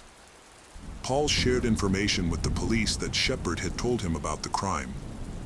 Shepard seemed to have knowledge that only a few detectives knew, including the use of a bottle muffler. This new information led the officers to believe that Shepard was indeed involved in the crime. Another witness came forward, naming Shepard as the killer. Shepard was said to have been given instructions by a plastic surgeon. As investigators dug deeper, they discovered Shepard had a history of violence and multiple theft convictions. At that time, he was unemployed and recently divorced. When Shepard was brought in for questioning, he quickly began to confess. He confirmed that Thomas Dixon, the plastic surgeon, had hired him to commit the crime. According to Shepard, he had met Thomas at a bar where both were drinking away their recent breakups. Over time, their casual conversation turned into a real friendship, which eventually led to the crime. Thomas Dixon shared a sad tale of lost love, lamenting the fact that his ex-partner Michelle had left him for someone else and was now planning to get married. Unable to move on, Thomas confided in his friend Shepard about his desperation to win Michelle back. Together, they concocted a plan, but according to Shepard, it didn't initially involve murder. Their goal was to tarnish the reputation of Michelle's fiancé, Joseph, so that she would leave him and return to Thomas. To accomplish this goal, Thomas and Shepard hired women to pretend to be Joseph's mistresses for $1,000 each. These women were instructed to seduce Joseph, and a series of events was staged to create the impression that Joseph had fathered a child with one of them and then abandoned her. Despite these efforts, Joseph denied the allegations, and Michelle believed his denials. Initially, they suspected they were being stalked due to some suspicious activity, but it was later revealed that the activity was just Shepard visiting their house that night. He used his phone's flashlight to create the illusion that they were being watched. After their initial tactics failed to cause tension in their relationship, Thomas devised a more extreme plan. He offered Shepard 3 silver bars, valued at around $110,000, to kill the pathologist. Shepard accepted the offer, and as an act of good faith, Thomas gave him one of the silver bars. Shepard then sold the bar to a pawn shop. David Shepard reported that when he arrived at Joseph's house, events escalated out of control, resulting in an unintentional shooting. Shepard claimed he was in shock and shouted to check on Sonia when he didn't respond. He followed Sonia into the garage, where he found him lying flat, and upon checking, discovered he had no pulse. Shepard confessed to stabbing Joseph Sonia multiple times in an attempt to cover up what he described as involuntary manslaughter. He admitted to having the opportunity to call for emergency help but chose not to. After the stabbing, he mutilated the remains, took the rest of the bullion, and later attempted to take his own life. Shepard maintained that he initially agreed to participate in a crime without fully understanding what it entailed. When confronted with the reality of killing Joseph, he realized he was incapable of doing so. However, an accidental gunshot led to Sonier's death. Shepard was arrested the same day on charges of first-degree murder, supported by his testimony and substantial evidence, including incriminating phone calls and text messages. At the initial interview, detectives tried to get Thomas Dixon to confess, but he denied any involvement and requested a lawyer, leading to a lawsuit. Meanwhile, David Shepard pleaded guilty to his role in the crime and waived his right to appeal as part of a deal with the prosecutor. He was sentenced to life without parole instead of facing the death penalty. Thomas Dixon, who only had circumstantial evidence against him, pleaded not guilty. However, during the trial, key witness David Shepard unexpectedly testified that he committed the crime alone and that Dixon was not involved. Shepard claimed under oath that the silver bars were meant to invest in a business they were planning to start together. The jury couldn't reach a unanimous verdict, resulting in a retrial. In 2016, the second trial took place, and Dixon was found guilty of first-degree murder, receiving a life sentence without parole. His lawyers appealed the decision, and the judgment was reversed. Dixon was released on $2 million bail, but the case wasn't over. The prosecutor's office sought to have the original sentence reinstated by the state's highest criminal court, and if that failed, a third trial would be held. The prosecutor's office filed the motion on February 11, 2019, which was granted in April 2020. As a result, the bail was revoked and an arrest warrant was reissued.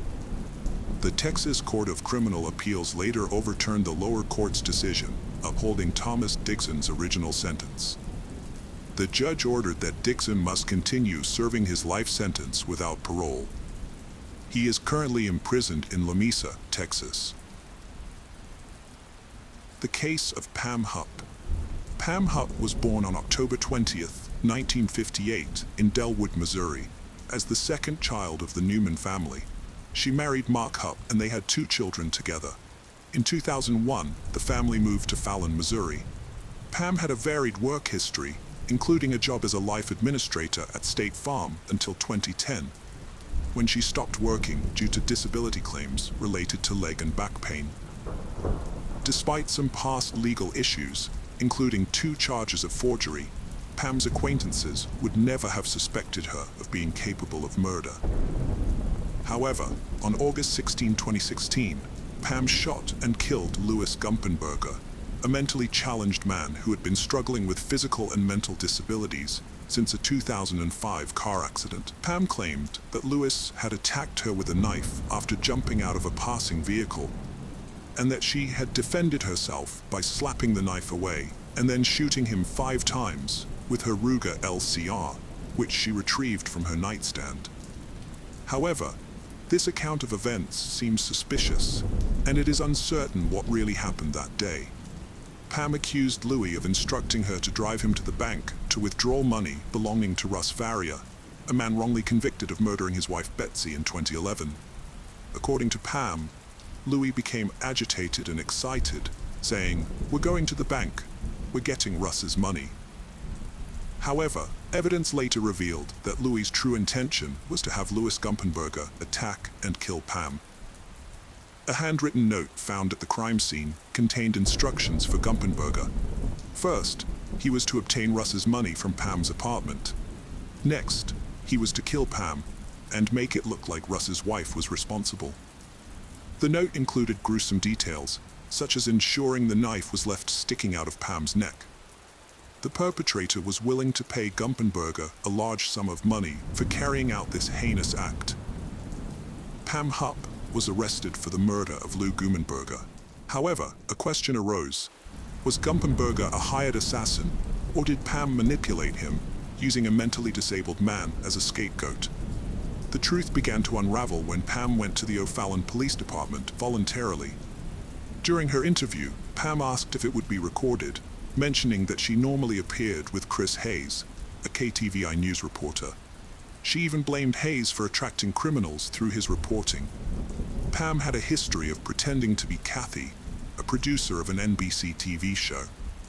According to the O'Fallon police chief and the St. Charles County prosecutor, Pam used this persona to lure Gumpenberger into her home, where she tricked him into recreating a 911 call, providing a cover for the brutal crime she was about to commit. After killing Gumpenberger, Pam Hupp planted evidence to incriminate herself, including writing a note found on his body. The police had a strong case against her due to the overwhelming evidence they uncovered. They found $9 bills on Gumpenberger's body, which Pam had placed there. The 10th $9 bill was later discovered in her dresser, and its serial number matched 3 of the $100 bills, also found on Gumpenberger. Pam Hupp was arrested on August 23, 2016, and charged with first-degree murder and armed criminal action. When she requested to use the restroom on the day of her arrest, she attempted to commit suicide by stabbing her wrist and neck with a ballpoint pen. Fortunately, she did not succeed. On January 30, 2017, Pam appeared in court for the first time. The prosecutor, Phil Groyne, argued that her actions demonstrated a consciousness of guilt. A grand jury convicted her of all charges. In December 2016, her bail was set at $2 million. Pam's trial began in 2017, during which she pleaded not guilty, prompting the prosecutor to pursue the death penalty. The prosecutor's reasoning was that Pam had seemingly chosen her victim, Gumpenberger, at random. In June 2019, Pam entered an Alford plea, which allowed her to plead guilty while maintaining her innocence. This move nullified the death penalty charge and led to a jury trial being cancelled. As a result, Pam was sentenced to life imprisonment without parole in August 2019. Following her sentencing, she called her then-husband Matt Hupp and explained that she had confessed to killing Louis Gumpenberger to avoid putting their family through a lengthy and distressing trial. During the trial, disturbing facts about Pam's past came to light, shocking the police, judges, and the public. In June 2016, Judge Cunningham ruled that evidence related to the brutal murder of Betsy Faria could be presented in court. This ruling led to the reopening of the Betsy Faria case. Betsy, born Elizabeth Faria, worked with Pam at State Farm as a life insurance administrator and lived in Troy, Missouri, with her husband Russ Faria and 2 daughters from a previous relationship. Betsy was diagnosed with cancer in 2010. In October 2011, she discovered that the cancer had spread to her liver and she only had a few months left to live. Sadly, she passed away on December 22, 2011. Before her death, Betsy changed the beneficiary of her $150,000 life insurance policy from her husband to Pam Huff, without informing her husband or daughters. Pam claimed that Betsy had instructed her to set up a trust fund for her daughters, but later alleged that Betsy wanted her to keep the money because they had a romantic relationship. Betsy's daughters took Pam to court in 2014, trying to reclaim their mother's life insurance fund. However, their case was dismissed in 2016. In the same year, Russ, Betsy's husband, sued State Farm. On December 27, 2011, just 5 days after making Pam the beneficiary of her life insurance policy, Betsy attended a chemotherapy session at the Alvin J. Sitman Cancer Center. Weakened from the treatment, she went to her mother's house, where it was agreed that Russ would pick her up or she would stay overnight. However, Pam unexpectedly showed up and insisted on driving Betsy home, claiming to have dropped her off around 7 p.m. Betsy's daughter reported that her mother didn't answer her call at around 7:21 p.m.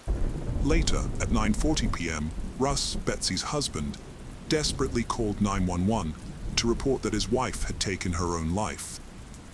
However, Russ had been at his friend Michael Corbin's house, watching movies from 6 p.m. to 9 p.m.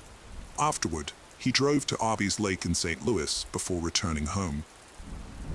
When the emergency responders arrived about 10 minutes after Russ's call, they quickly realized that Betsy's death was not a suicide.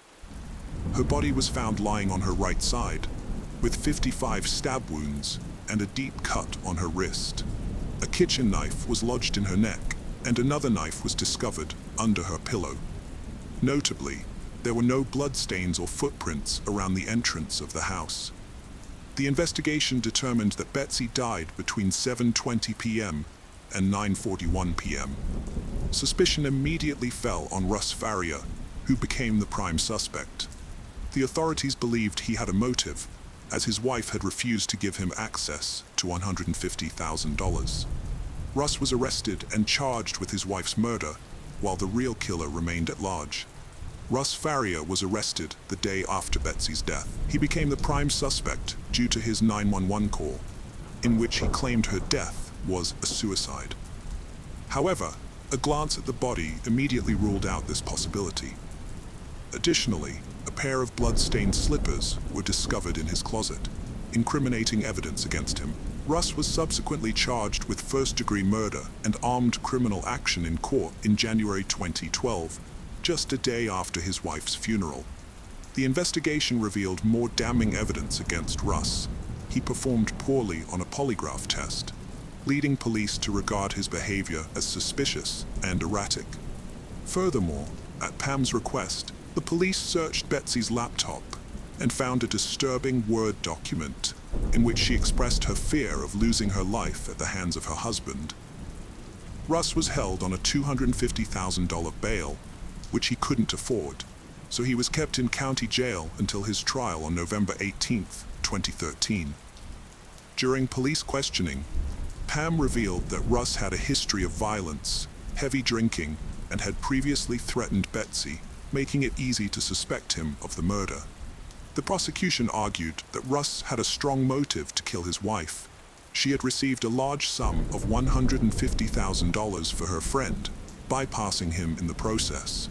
According to Judge Christina Menem, this motive was enough to implicate Russ. At the trial, Russ's lawyer, Joel Schwartz, defended his client's innocence. Schwartz claimed that Russ had spent most of the night with friends who corroborated his alibi. Additionally, Russ had purchased food at a store that evening, which made it physically impossible for him to stab his wife 55 times within the given time frame. Furthermore, there were no bloodstains on his clothes or body. The prosecutor countered that Russ's friends might have been involved in the crime and had lied about his whereabouts that night. The prosecutor suggested that Russ's friends had accompanied him to buy food at ABY and stage an alibi. The presiding judge, Christina Menem, refused to allow Joel Schwartz to present crucial evidence that implicated Pam as an alternative suspect. This evidence included phone records showing Pam was still near Betsy's apartment 30 minutes after she claimed to have left, as well as the fact that Betsy had made Parry of a $150,000 life insurance policy just 5 days before her death. Despite Pam having a clear motive, the judge chose to ignore it. In a closed hearing, Pam claimed to have put $100,000 of the insurance money into a trust fund for Betsy's daughters. However, in a later civil deposition, she admitted to keeping the money for herself, stating that she didn't want her daughters, mother, or sisters to have it. Meanwhile, Detective Mike Merkel of the Lincoln County Sheriff's Office reported that a crime scene camera had malfunctioned, resulting in important photographs being unable to be developed. Despite the mounting evidence against him, Russ was convicted of first-degree murder and armed criminal action in November 2013. He was sentenced to life imprisonment without parole for 30 years. Before Faria's second trial, Attorney Schwartz finally obtained the photos that showed no blood trail. To this day, I've tried to identify who in the prosecutor's office sent me those photos, but I've been unsuccessful. Fox 2 News was present in the courtroom when Schwartz dramatically revealed that he had uncovered evidence that police and prosecutors had been hiding. After this, Russ was transferred to the Jefferson City Correctional Center, a welcome development for Pam's sister Betsy. During the trial, Russ's wife testified that he had once pressed a pillow against her face, whispering, "This is what it feels like to die," because she had removed him from her insurance policy. Schwartz pointed out that this story originally came from Pam, but the judge ignored this. Throughout the trial, Russ's friends were falsely accused of being accessories to murder, thanks to the prosecutor's closing speech. Fortunately, no charges were brought against them, even though Russ spent nearly 4 years in prison. In February 2015, attorney Joel Schwartz appealed Russ's conviction. However, back in 2013, Judge Christina Menem had already rejected Schwartz's request to review the case. In 2014, KTVI and the St. Louis Post-Dispatch revisited the case, uncovering some suspicious facts about Betsy's death and her true killer. Their investigation found that Pam Hupp had given contradictory statements to the police, including a false claim that she had left the Farrier residence immediately after dropping Betsy off. The Farrier murder case was marred by controversy and deceit. A police officer recalled being shocked that nobody suspected Pam, with everyone focusing on Russ instead. A 911 operator testified that Russ seemed genuinely shocked and agitated during their call. However, 2 jurors revealed that crucial information had been withheld from them, raising questions about why the sheriff's department would deliberately hide evidence that favored Russ. The media uncovered a disturbing web of relationships between the prosecuting attorney, ASI, and key figures in the case, including the captain of investigations and a lead investigator. This information led to Russ's retrial in February 2015. The Missouri Court of Appeal transferred the case back to the 45th Circuit Court, where a new judge, Stephen R., took over. He granted a new bench trial due to new evidence and released Russ on bond pending the trial. During the retrial, Russ was allowed to present incriminating evidence against Pam. Some police officers admitted that Pam had told them she saw Russ with another man in a car while she was dropping off Betsy. The CSI agent who handled the crime scene believed that Russ's blood-stained slippers were a setup, and that the blood stain was not from stepping in blood. Russ was acquitted of all charges and released on November 7, 2015. He later filed a lawsuit against ASI and 3 deputy sheriffs for ignoring exonerating evidence and fabricating evidence. In 2020, he was awarded a $2 million settlement. The case also led to repercussions for the officials involved. ASI faced a bar complaint, although it was rejected. She later announced that she was willing to cooperate with the U.S. Attorney's Office and the Lincoln County Commissioner to review her conduct. Judge Christina Menem was suspended for misconduct in a different case and was voted out of office in 2018 for her role in the Farrier murder case. In 2019, Lincoln County appointed a new attorney, Mike Wood, who reopened the Betsy Farrier murder case. He confessed that the wrongful conviction of Russ had inspired him to take the job. Pam was eventually interrogated as a suspect in the murder and was charged with first-degree murder.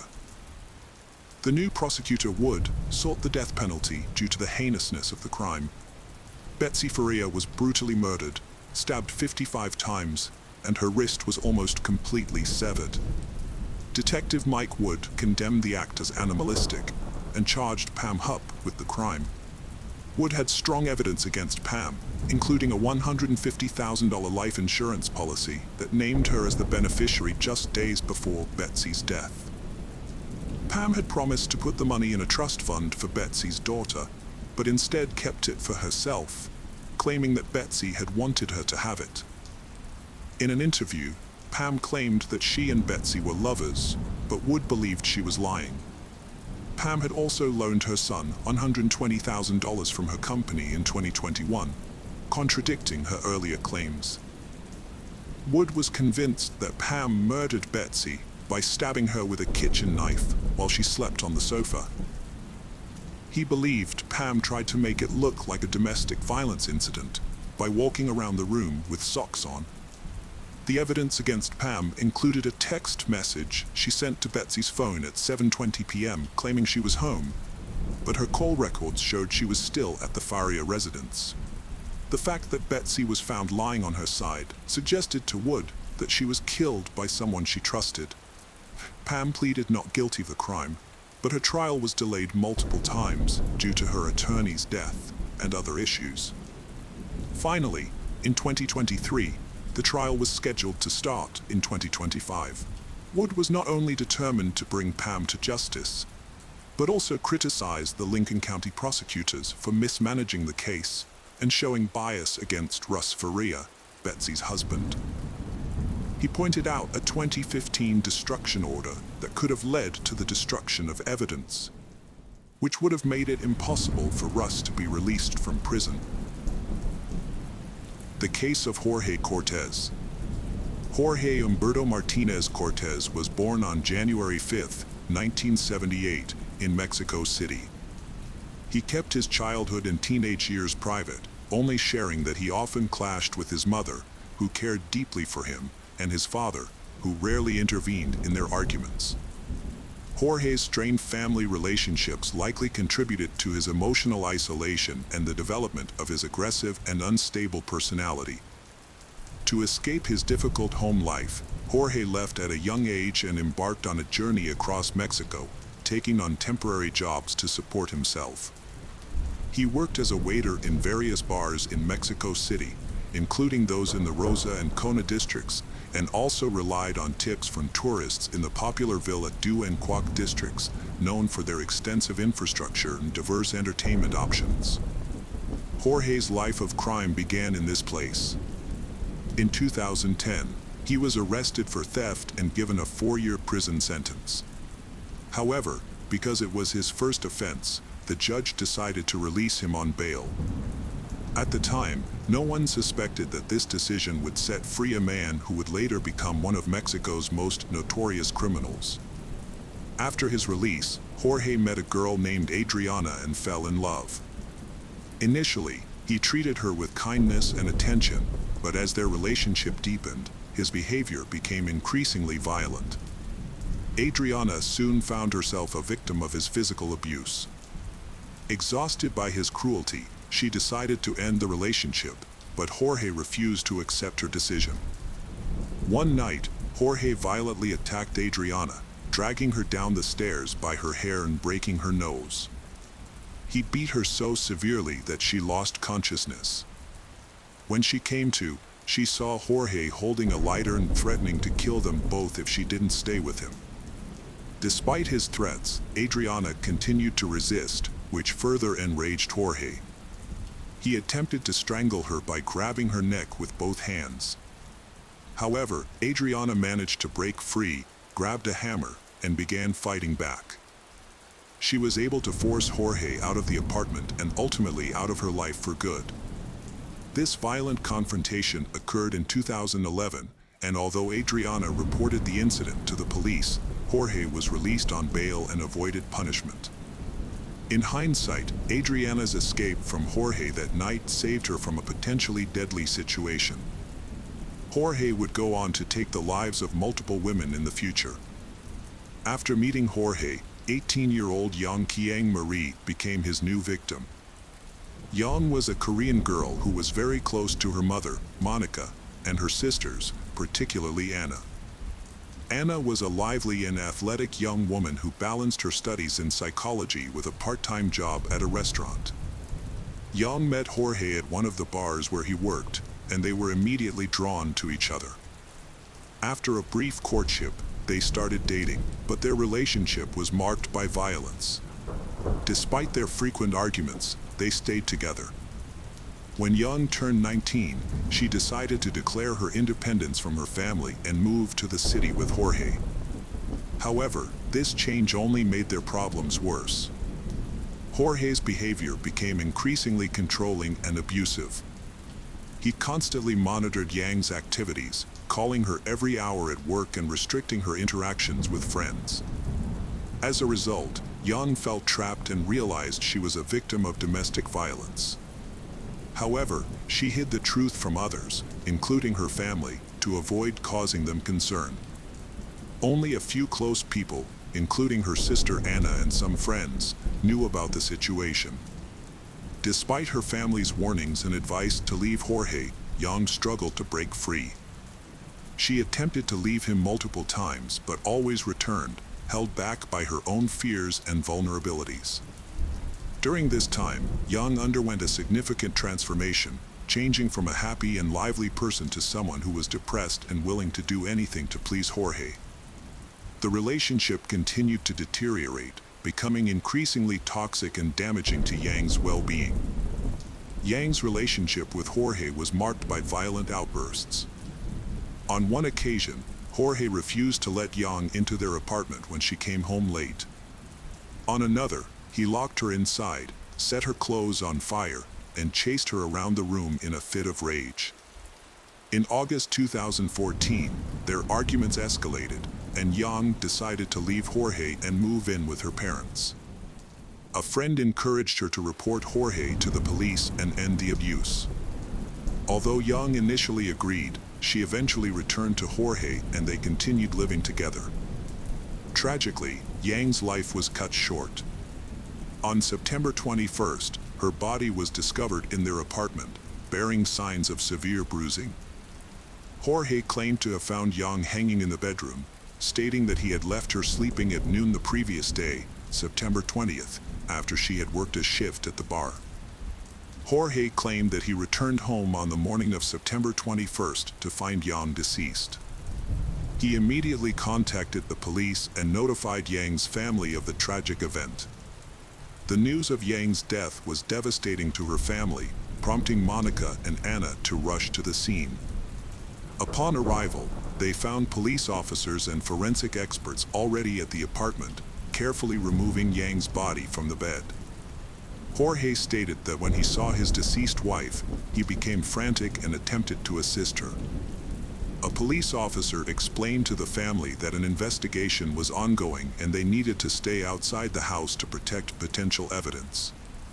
As they watched, Yang's body, covered with a sheet, was carried out of the house. The police also informed them that the initial evidence suggested Yang's death was a suicide, a conclusion supported by the position of the body in Jorge's account, which the police believed to be truthful. However, Yang's family was skeptical and struggled to accept this explanation, finding it hard to believe that she would take her own life. When the family arrived to identify the body and prepare the necessary documents, they were surprised to find that the examination protocol was almost complete. The death certificate stated that Yang had died from strangulation by hanging. However, when the relatives were allowed to view the body, they noticed bruises on Yang's legs that seemed suspicious. Jorge attempted to explain the bruises by saying that the body had slipped from his hands and fallen to the floor when he tried to move it from the bed. Monica was not convinced by Jorge's explanation and suspected that something was not quite right. Investigations revealed more about Yang's tumultuous relationship with Jorge, fueling suspicion that her death might not be the suicide police claimed. During police testimony, friends described constant fighting between they, revealing Jorge's history of jealousy and aggression. His behavior extended to frequent phone calls to Yang's workplace, indicating a pattern of controlling behavior. Yang's sister Anna noted that a few months before the tragedy, her behavior dramatically shifted. Anna added that she started distancing herself from the family once the relationship with Jorge started. This prompted concern within the family. Despite growing concerns about Jorge's unstable behavior and doubts about the official explanation, the police were quick to dismiss theories and rushed to close the case. Experts at the Katok morgue recommended cremating Yang's body, which meant that further forensic investigation would not be possible. Yang's mother was deeply suspicious of Jorge's involvement in her daughter's death, but she eventually agreed to the cremation due to pressure from her family, thereby giving up the chance to gather evidence to support her suspicions. Jorge did not attend the funeral, but he got a tattoo of a broken heart, supposedly to show his grief. However, he also cut off all contact with Yang's family. Yang's death had a devastating impact on her family, especially her mother, Monica. The overwhelming pain of losing her daughter, combined with feelings of loneliness and despair, led Monica to develop an addiction to alcohol and smoking. Monica was devastated when her daughter Yang passed away suddenly. Despite her overwhelming grief, Monica refused to accept the initial explanation of Yang's death, finding it contradictory to her daughter's outgoing and life-loving nature. Unsettled by details like the bruises on Yang's body and the lack of evidence supporting the claimed manner of death, Monica's instincts told her there was more to the story. To get answers, Monica launched her own investigation into the case. Monica acquired security footage from her daughter's home, revealing her son-in-law Jorge was the last person to see Yang alive. With the help of a private attorney and forensic pathologist, Monica reviewed Yang's final days. An unexpected development led to a shocking explanation, revealing a deeply seated scandal and a misclassified homicide. Monica's determination uncovered hidden details, ultimately revealing the truth behind Yang's death. The detective completely rejected the initial account of Yang's death, presenting conclusive evidence that proved she was murdered. Further investigation revealed several discrepancies with the original autopsy. There were no signs of hanging on Yang's body, but her neck showed signs of strangulation, and a scarf had been used to make it appear as though she had hanged herself. Bruises on her hands and fingernails suggested she had tried to fight back. The medical examiner confirmed that any competent expert would have reached the same conclusion. This raises serious questions. Why did the police ignore these facts, and why did the family receive a false report about their daughter's death? Monica's relentless pursuit of truth led her to conduct a 7-month investigation, uncovering a series of disturbing failures and incompetence by law enforcement agencies. Her research revealed that Yang had previously reported violence by Jorge to the police, but her cries for help were ignored. Monica also discovered that Jorge had ties to his father and the staff handling the case, which, combined with the severity of Yang's injuries and the apparent negligence of the authorities, compelled her to take decisive action. Monica appealed to the prosecutor's office, seeking a review of the case and justice for Jorge, the main suspect. However, she was met with neglect and cynicism instead of support. A prosecutor even questioned her competence, suggesting she should focus on being a housewife and seek psychological help rather than pursuing justice. Undeterred, Monica continued her investigation, driven by her love for her child and her desire for truth. Her perseverance ultimately paid off. Jorge committed another murder in 2016, a devastating end to Yang's story.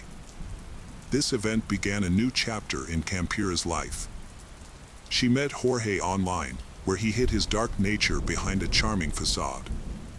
Unaware of his past, she was drawn to his friendly, sociable personality, and they soon developed a romantic relationship. Campira's close friends discovered her new relationship when she posted a photo of herself and her boyfriend on social media, beaming with happiness. For several weeks, their romance seemed perfect. As 2016 drew to a close, Campira's mother, Margarita, met Jorge for the first time on December 28. Campira, Jorge, and her children then traveled to Acapulco to spend the New Year's holidays with her parents. However, Jorge later convinced Campira to extend their stay, and she asked her mother to watch the children for a few more days. Margarita agreed, unaware of the tragedy that was about to unfold. 3 days later, Campira was found dead. The last time Margarita had spoken to her daughter was on December 30th. When Margarita tried to call Campira on New Year's Eve, she was met with silence. Campira always answered her phone or returned calls promptly, so Margarita's anxiety grew with each passing minute. As the hours ticked by, Campira's unusual silence and lack of online activity only heightened Margarita's concerns. Eventually, Margarita decided to contact Jorge to find out what had happened to her daughter. Jorge attempted to alleviate Margarita's concerns by downplaying the argument and Campira departure to celebrate the new year with friends.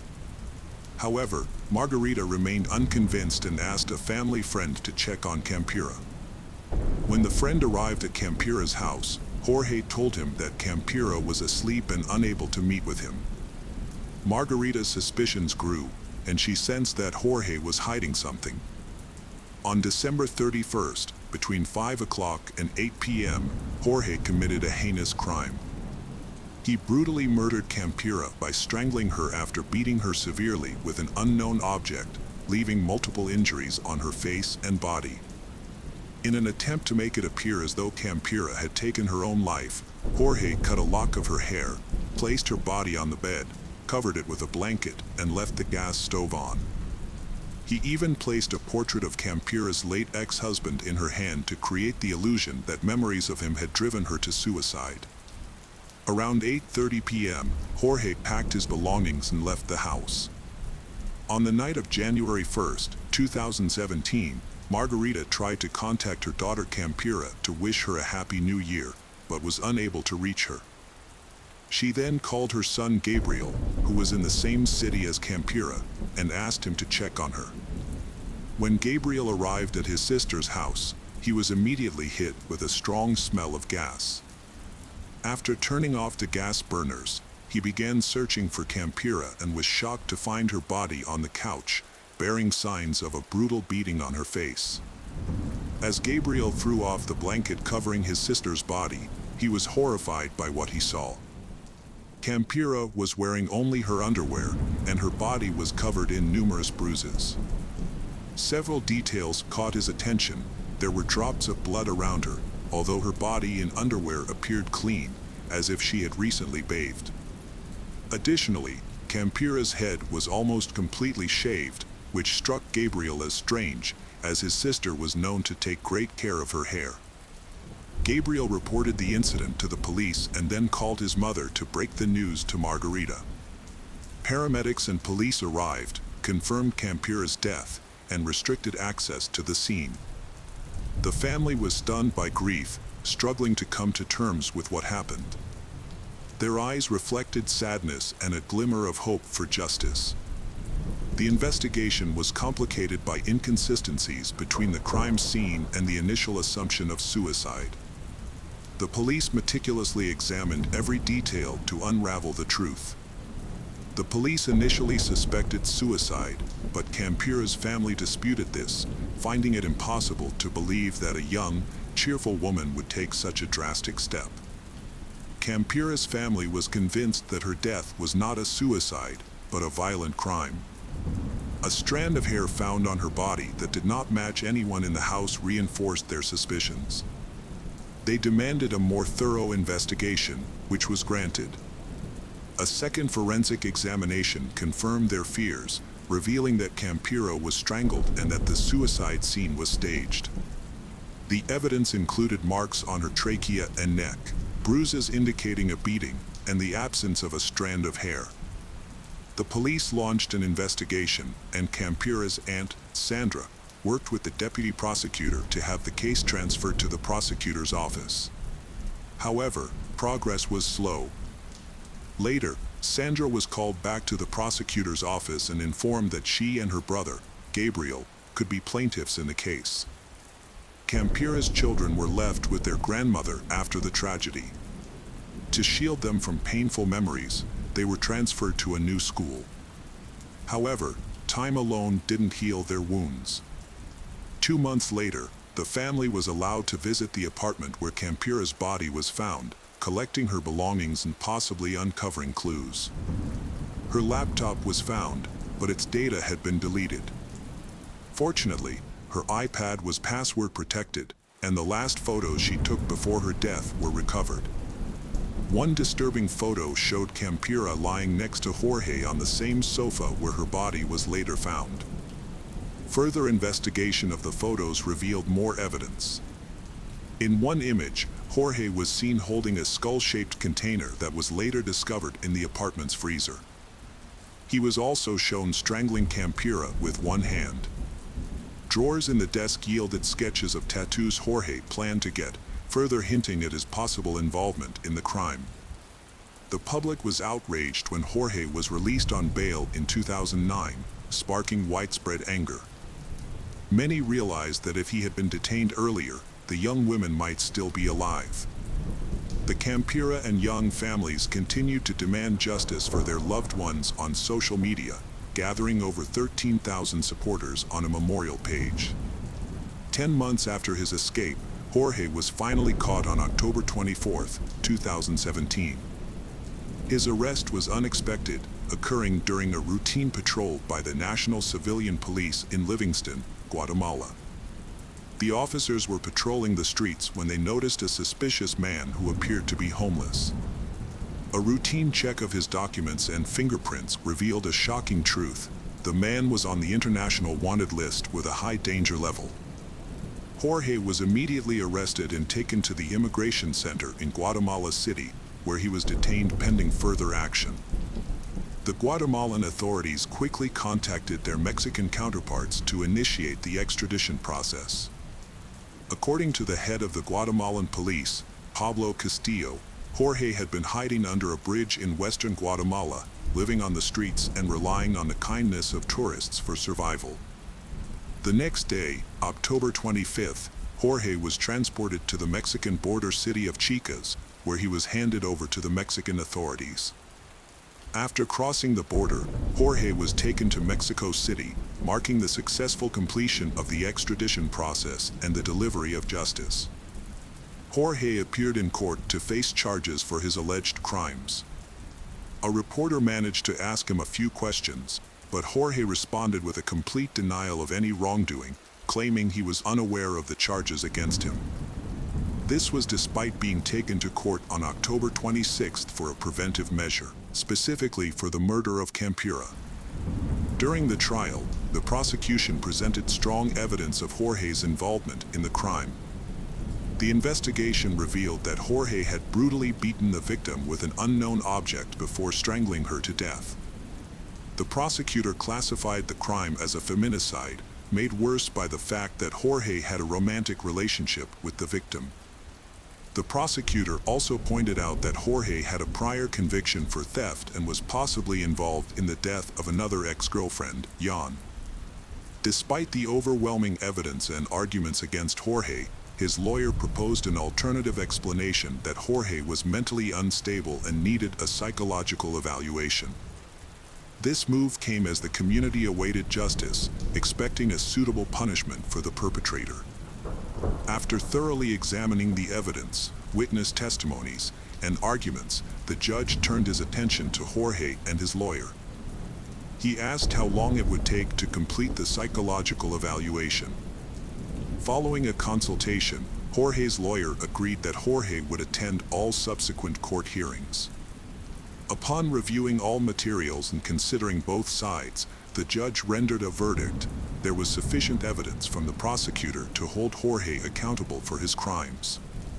The court ordered the investigation to continue and gave a 4-month deadline to gather new evidence. Meanwhile, Jorge was taken into custody and held at a pre-trial detention center.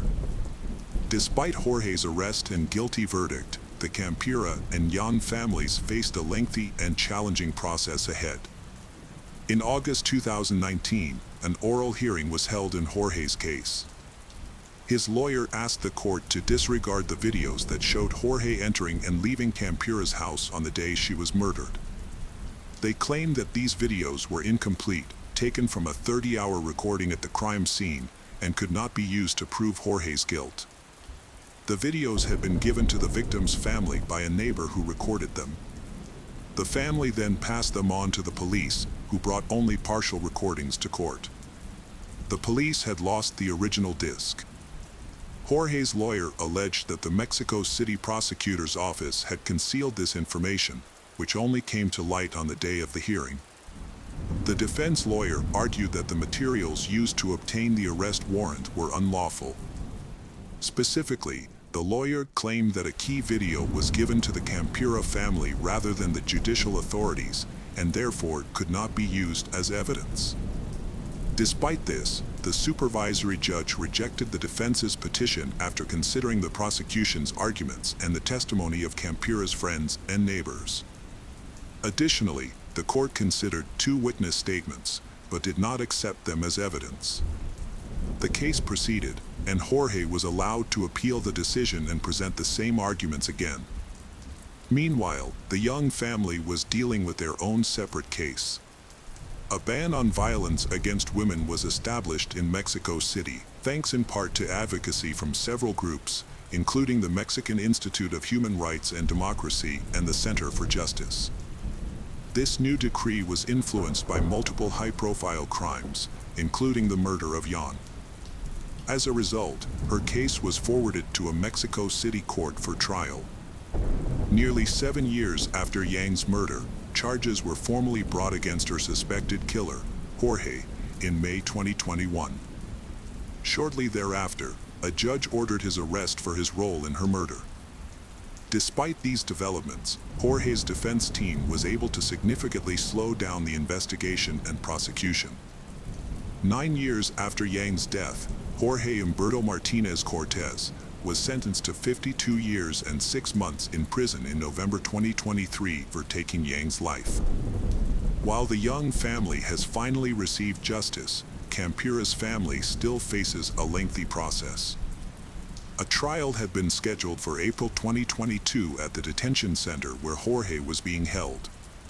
Activists were resolute that this time the perpetrator would not evade accountability. Jorge's lawyers have successfully delayed the hearing once again, which was set to take place on January 29, 2024. Over 50 witnesses were expected to be called to testify, but for now, there is no update on the status of the hearing in the media.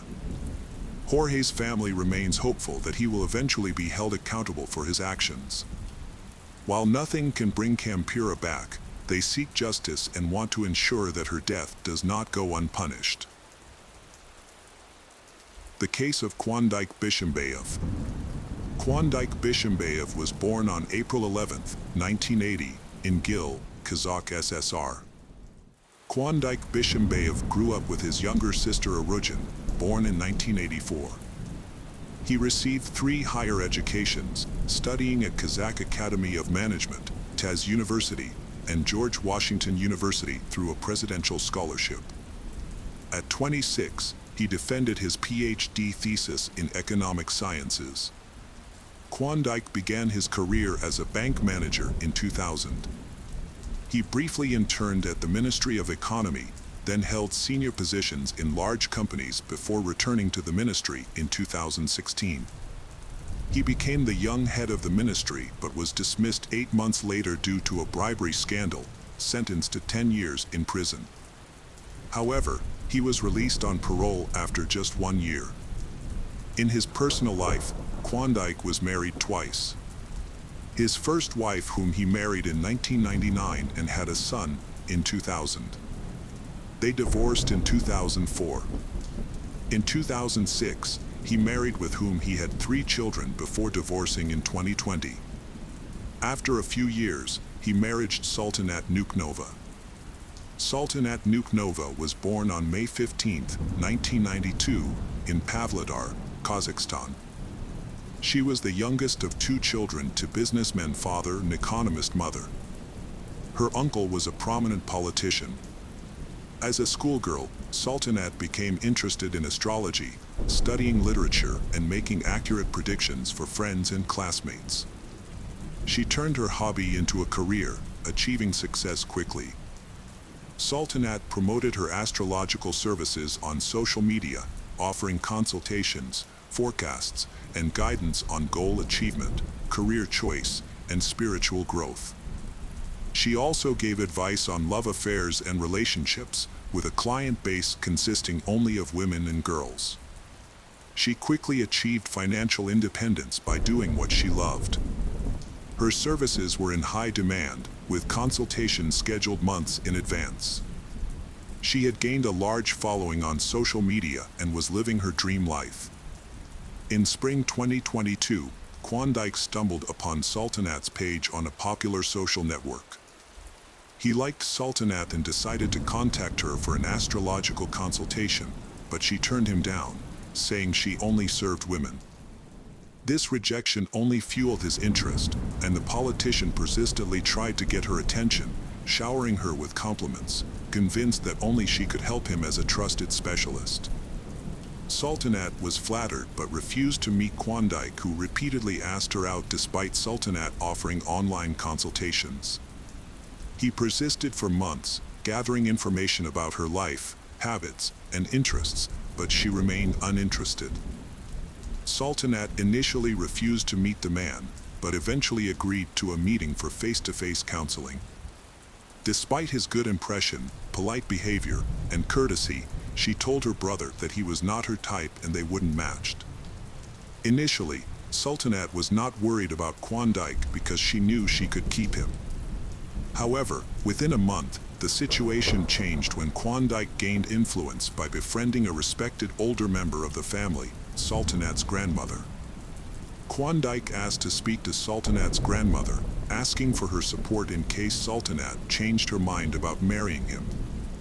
This gesture touched Sultanat, but she still refused to pursue a relationship with him. Sultanat visited her parents in Pavlodar in fall 2022 and mentioned no serious changes in her personal life were expected. She confided in her brother that the 12-year age difference with Klondike confused her and she wasn't attracted to him, also citing astrological incompatibility. Sultanat's brother was shocked to see a post on his social media that his sister had accepted Klondike's marriage proposal just a month after their visit.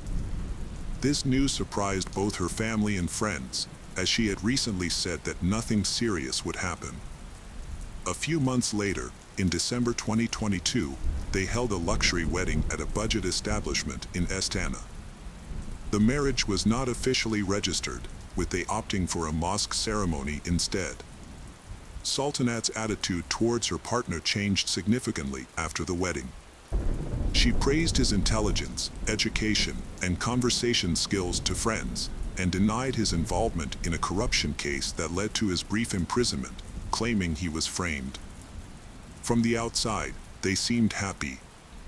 He showered her with gifts, and she called him the perfect husband. Friends envied their relationship, thinking she was lucky. However, this didn't last. After the wedding, they moved into his parents' house, where his mother, Almira, spoiled her with gifts and protected her from household chores, but couldn't shield her from her son's true nature. Sultanat would periodically visit her parents with her husband, but she wouldn't invite them to her home because it would annoy Klondike and cause arguments. At first, none of her relatives were aware of this. However, less than a month after the wedding, on New Year's Eve, Sultanat's brother visited and witnessed a disturbing scene. A large, festive table had been set, but the celebration was only for the immediate family. When Klondike's cousin and his wife arrived with gifts for everyone, Sultanat was embarrassed because she didn't have a gift in return. She quickly found a solution by giving Klondike's cousin's wife a bottle of expensive perfume that her husband had bought her the day before, but she hadn't had a chance to open it yet. Klondike was not just displeased, but enraged by her actions. He yelled at her, claiming she had no right to give away something he had paid for, and began insulting her. The guests quickly left, and when her parents tried to intervene, they were rudely shut down. In a fit of rage, Klondike overturned the table, spilling food and drinks everywhere, and ruining the New Year's Eve celebration. Sultanat's brother was shocked by the scene and didn't know how to react. The next day, Sultanat confided in him over the phone that her husband's behavior had changed dramatically since their wedding, and she was unsure of the reason, but hoped the situation would improve with time. Sultanat Nukanova's brother advised her to end the relationship and return home, but she flatly refused. 2 months later, she sent him selfies showing severe bruises on her face, asking him not to ask any questions. Concerned, her brother tried to contact her, but she didn't answer his calls. He then reached out to her husband, Klondike, who agreed to meet with him. During their meeting, Klondike told Sultanat's brother to stay out of their business and refused to explain the cause of the bruises on his wife's face. Klondike was also unable to account for Sultanat's whereabouts, which filled him with uneasy thoughts. Fortunately, Sultanat was eventually found at her parents' country home. Despite the pleas of loved ones, Sultanat returned to her husband, insisting that she loved him and was willing to do anything to save their marriage. For a while, he behaved impeccably, showering her with gifts and promising to change for her sake. They even took a vacation together to a popular resort in the Maldives, where they appeared to be very happy. Sultanat didn't explicitly complain about her marriage, but her behavior and appearance changed. She lost weight, became withdrawn, and wore revealing clothing, possibly to hide bruises. She stopped working as an astrologer and blogger, and only posted happy photos with her husband on social media.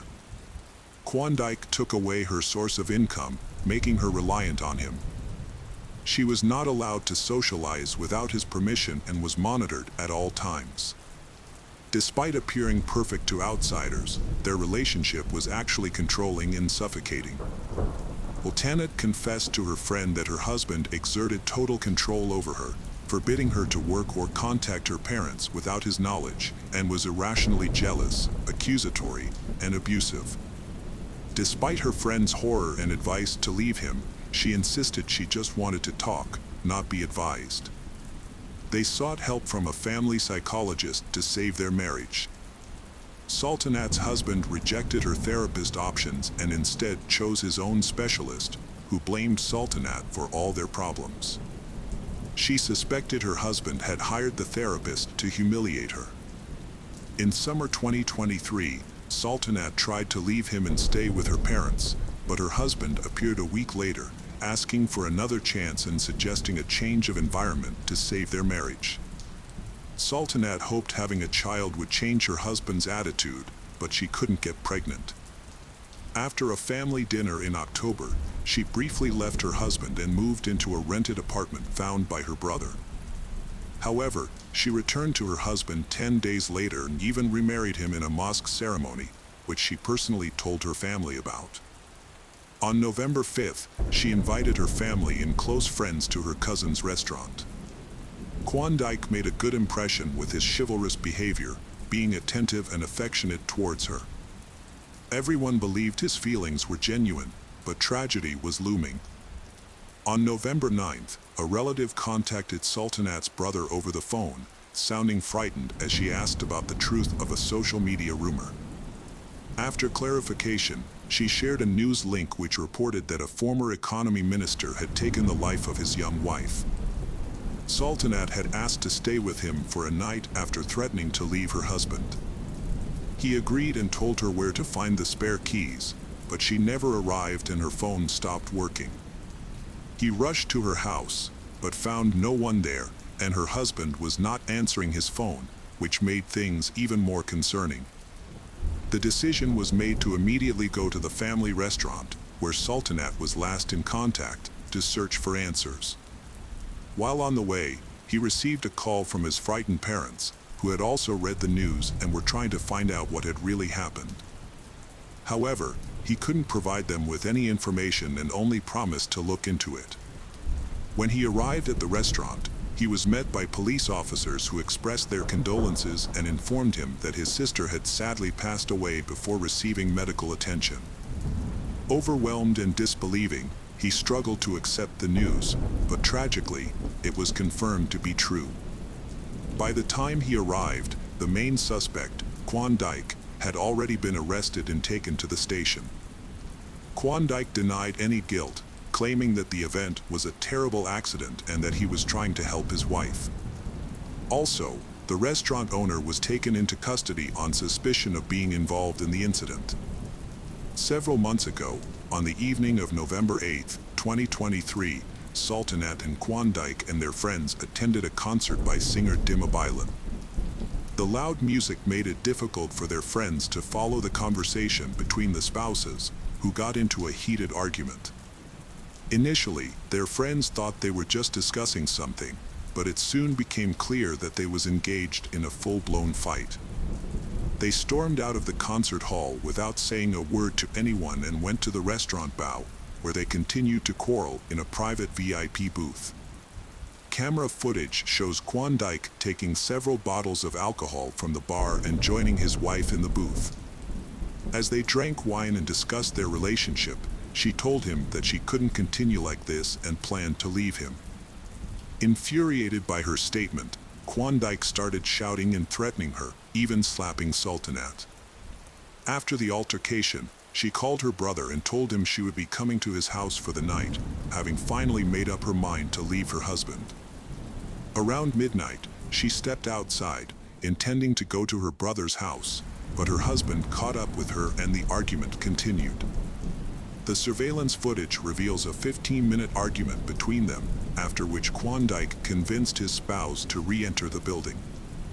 They continued to quarrel in the vestibule and eventually secluded themselves in a stall with no camera coverage, making it impossible to determine exactly what occurred inside. In the hallway, cameras recorded Klondike aggressively pursuing his wife, Sultanat, as she attempted to create distance. He grabbed her hands, shook her, and pushed her against the wall. Klondike's lawyer downplayed these actions, describing them as stroking. However, Sultanat tried to escape and locked herself in the toilet to evade her husband's aggression. Undeterred, he kicked the door, resulting in corresponding injuries. After forcing his wife to open the door, Klondike physically assaulted her, striking her multiple times in the face. He berated her, claiming that she lived at his expense. The events that followed are unclear, but Klondike alleged that his wife had an angry outburst and, in a fit of rage, removed all her clothes and jewelry, flushing them down the toilet to demonstrate her independence from him. According to another account, Klondike allegedly forced his wife to undress, intending to humiliate her further after the gold jewelry was lost down the drain. This led to Klondike becoming enraged, punching his wife in the face multiple times, and then pushing her with such force that she fell and hit the toilet. However, during the trial, Klondike claimed that his wife was intoxicated and had fallen several times while undressing, hitting her head on the tiles and plumbing fixtures. Klondike and his wife had planned to go home after leaving the restaurant, but he refused to drive due to his intoxication. He was ashamed of his drunken wife, who was wearing only underwear under her coat and didn't want to call a cab.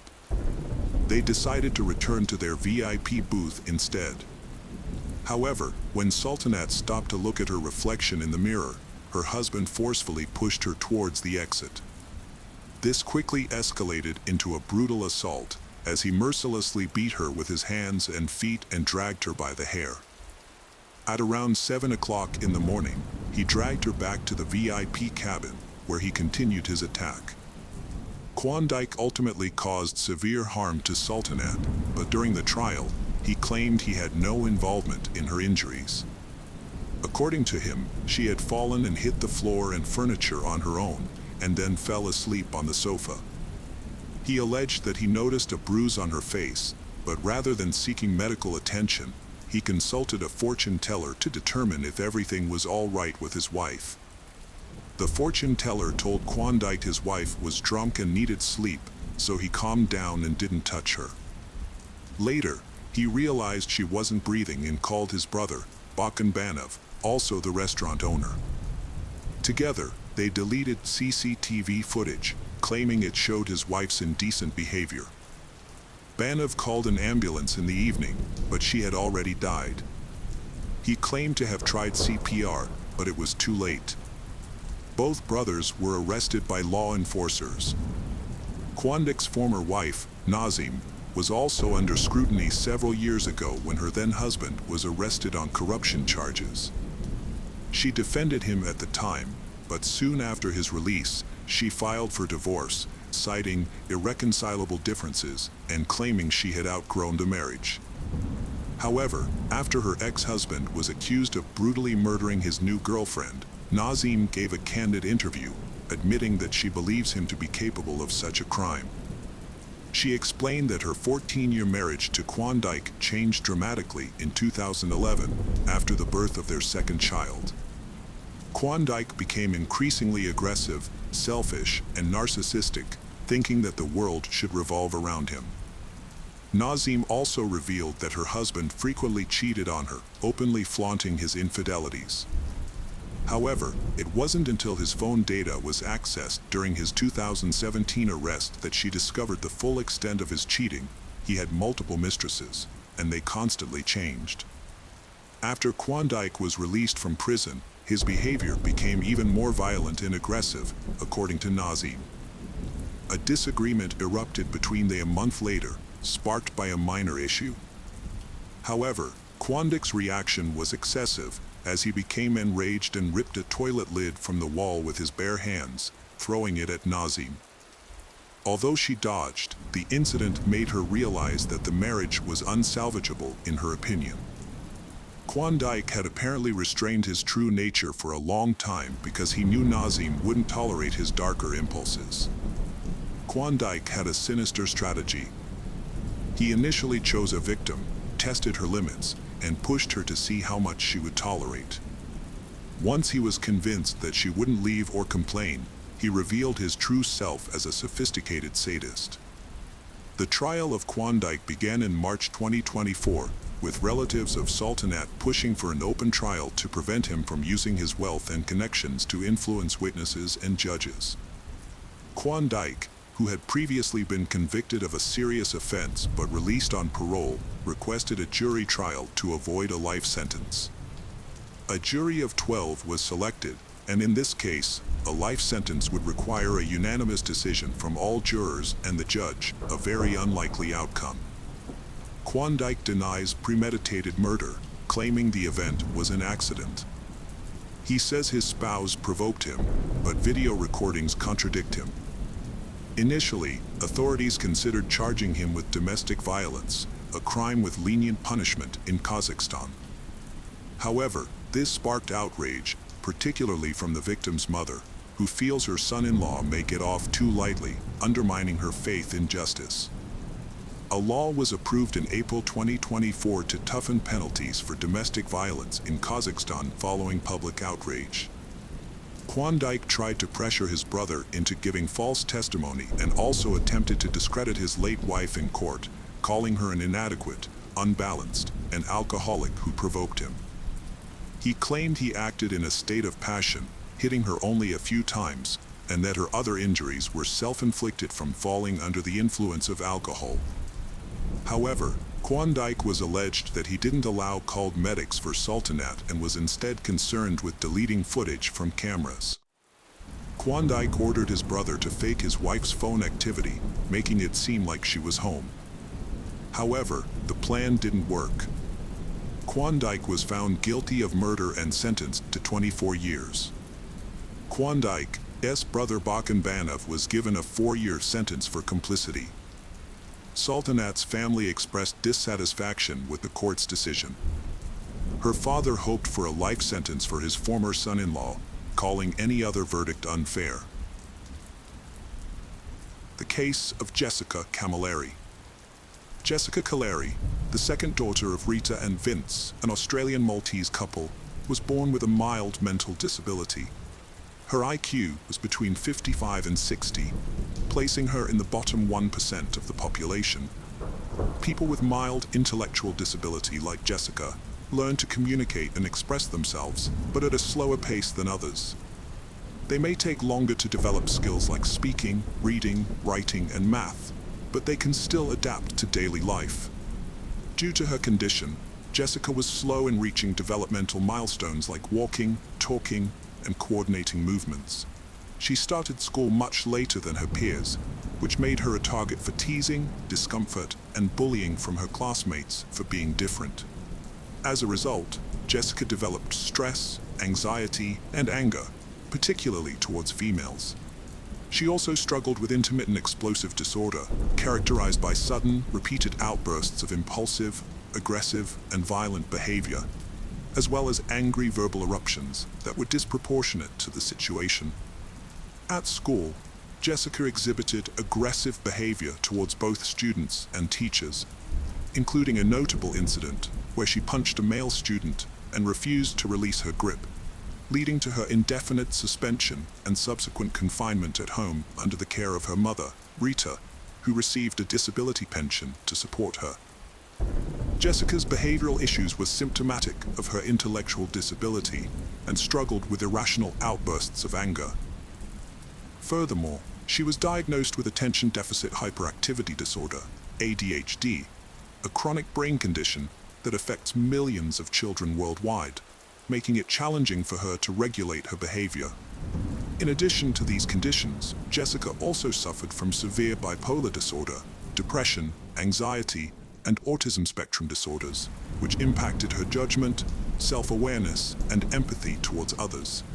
She had obsessive tendencies, such as fixating on her 3 favorite numbers, 2, 3, and 5, each of which she associated with a specific color, yellow, green, and purple, respectively. Jessica would often repeat these numbers to generate random phone numbers, which she would then use to call and talk to men. In one instance, starting in 2018, she began harassing the staff of a meat company in Daylesford, England, even going so far as to threaten the owner's family, claiming she would decapitate them with a chainsaw. Jessica had a persistent fascination with horror movies, particularly the Texas Chainsaw Massacre. She would spend hours rewatching disturbing videos, and this obsession often led to furious outbursts when her mother, Rita, tried to restrict her access to these films. Jessica and her mother lived together in a house in St. Clair, a suburb of Sydney, New South Wales, Australia. Jessica's father, Vince, had divorced Rita during her teenage years due to the strain their daughter's behavioral problems had put on their marriage. Jessica struggled with low self-esteem and a childish, naive outlook, but she also displayed strong narcissistic tendencies.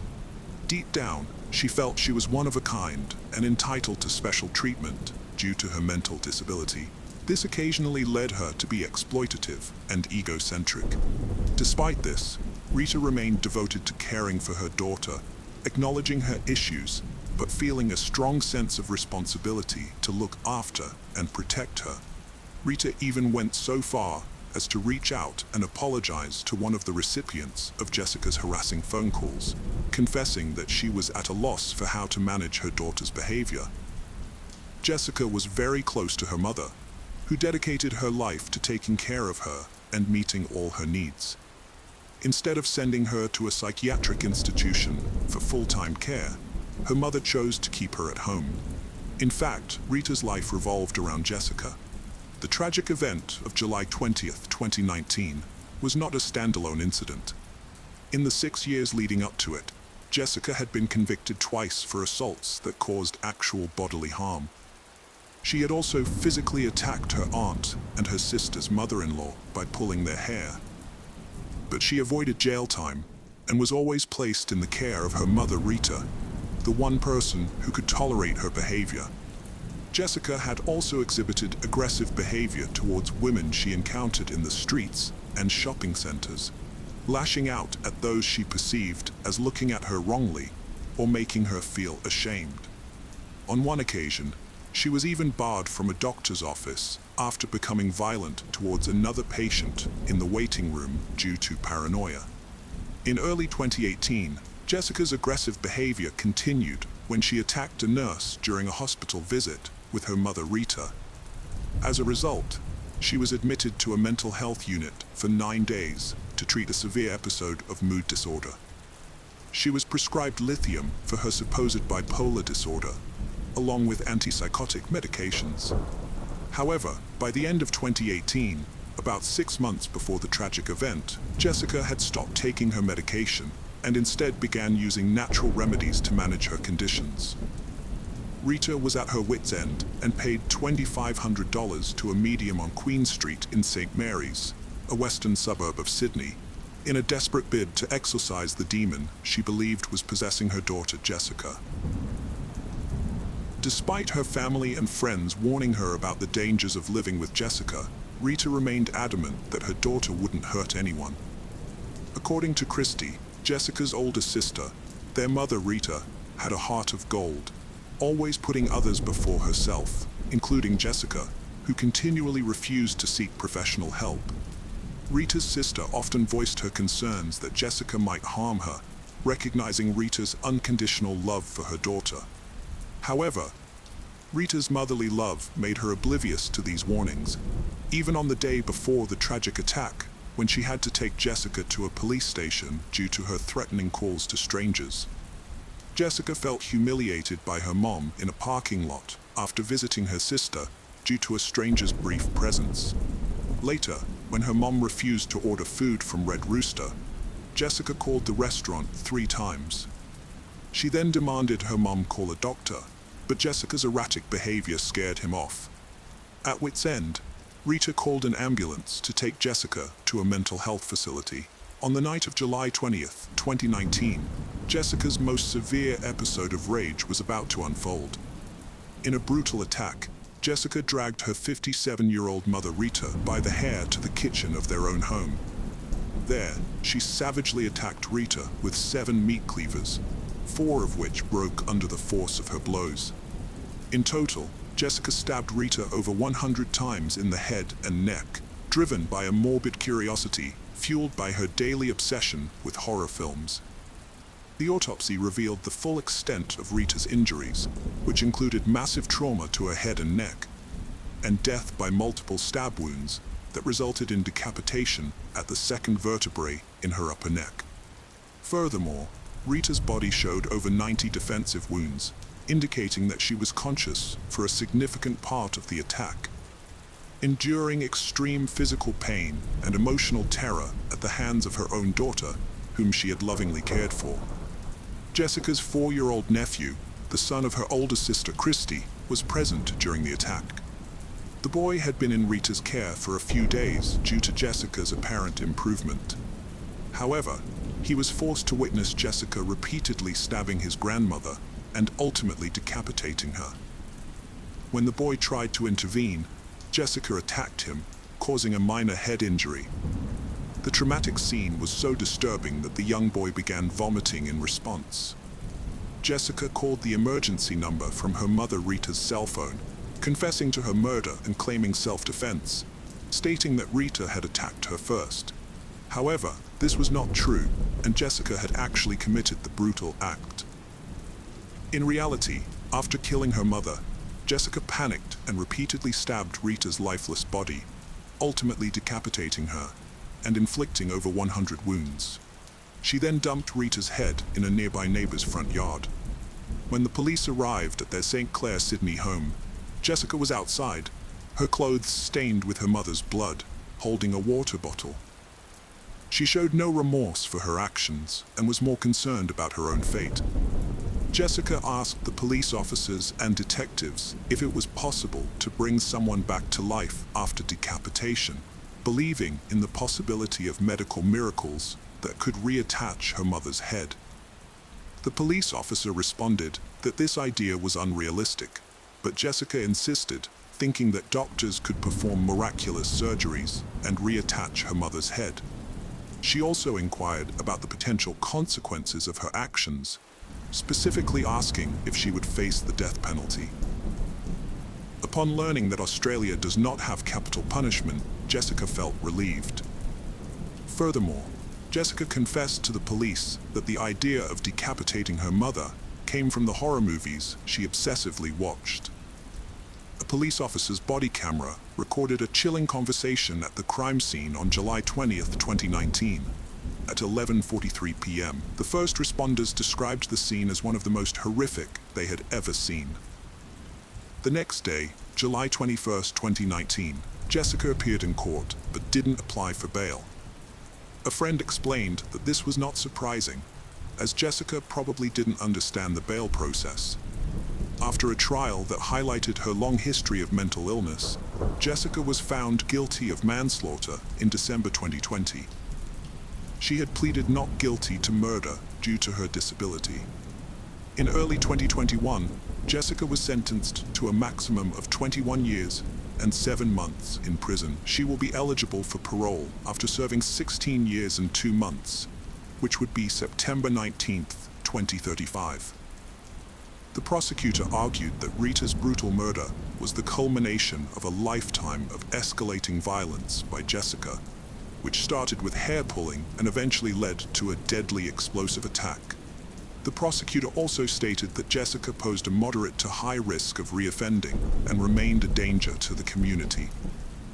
Christy, Jessica's older sister, said that Jessica had killed and butchered their mother, and for that, she could never forgive her. However, Rita's sister held a different view, hoping that Jessica would get the help she needed and that Rita could finally rest in peace, knowing that Jessica was being cared for by a system that had failed her when she was alive.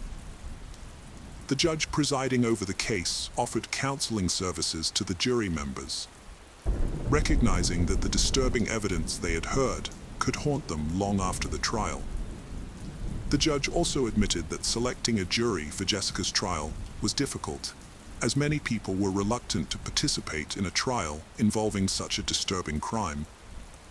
The judge described Rita's murder as one of the most brutal and cruel cases of homicide a court could encounter, emphasizing that the crime's severity was exacerbated by its occurrence in the victim's own home.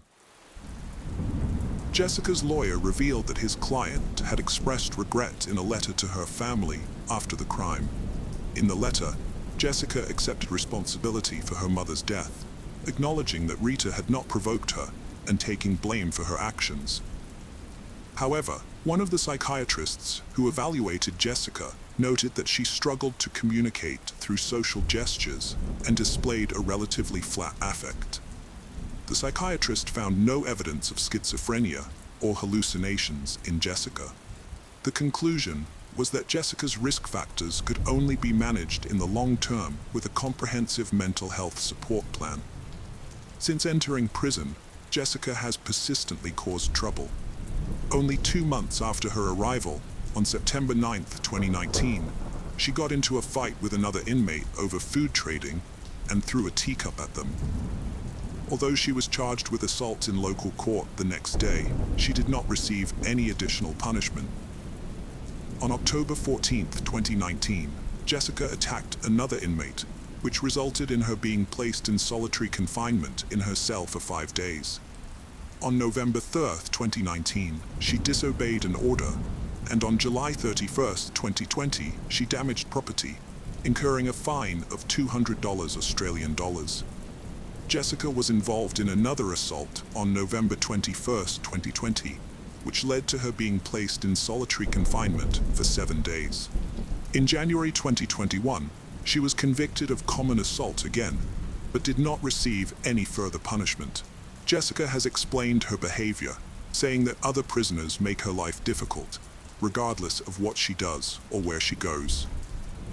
She has also stated that prison life is tough and very different from the outside world. On May 15, 2023, Justice Peter Hamill of the Sydney Supreme Court rejected claims that Kaleri's original sentence was too harsh and that the judge who sentenced her had misjudged the severity of her crime. However, Justice Hamill did rule that Kaleri should be resentenced, a decision supported by Justices Christine Adamson and Richard Kavanaugh. The basis for this decision was Kaleri's bizarre behavior, including walking into the street with her mother's head and asking emergency responders if they could reattach it, which demonstrated how out of touch with reality her actions were. After considering the opinions of multiple psychiatrists and a psychologist, Justice Hamill found that Kaleri's intellectual disability and autism spectrum disorder meant she only had a basic understanding of what was morally wrong. As a result, he ordered that she be resentenced to 16 years in prison, with a minimum of 12 years before being eligible for parole. The case of Jennifer Dulos. Jennifer Dulos was born on September 27, 1968, in New York City, to Hillard Farber, a banker, and Gloria Farber, a philanthropist. She graduated from Brown University in 1990 and went on to earn a master's degree in writing from New York University's Tisch School of Arts. Her uncle, Arthur Ortenberg, co-founded the fashion company Liz Claiborne Inc. in 1976, not in 2004. Jennifer married Fotis Dulos, and they had 5 children together, 2 sets of twins and a daughter, all named after Greek saints. They was together for 13 years until their marriage began to unravel in 2017. Jennifer grew afraid of her husband, who had seemingly changed. This raises questions about Fotis Dulos' background. Fotis Dulos was born on August 6, 1967, in Turkey, and grew up in Athens, Greece. He moved to the United States in 1986. He attended Brown University, graduating in 1989, and later earned a master's degree in finance from Columbia Business School. Fotis met his first wife, Hilary Vanessa Alama, at Brown University, and they married in Athens in 2000. However, their marriage ended in divorce in 2004. During their marriage, Fotis had an affair with Jennifer, whom he married in September 2004, just a month after his divorce.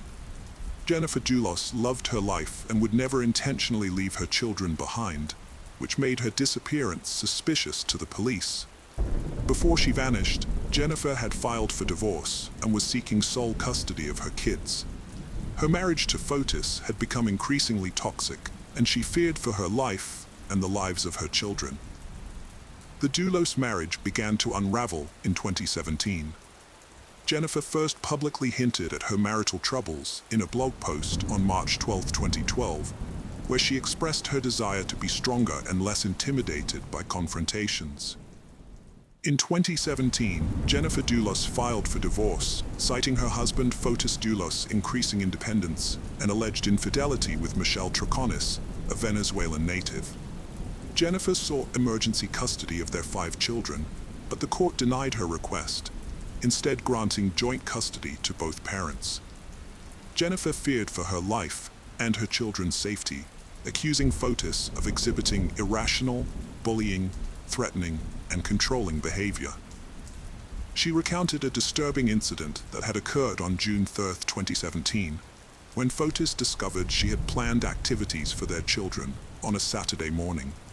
This revelation angered Fotis, causing him to lose control, become enraged, and launch a verbal attack on her.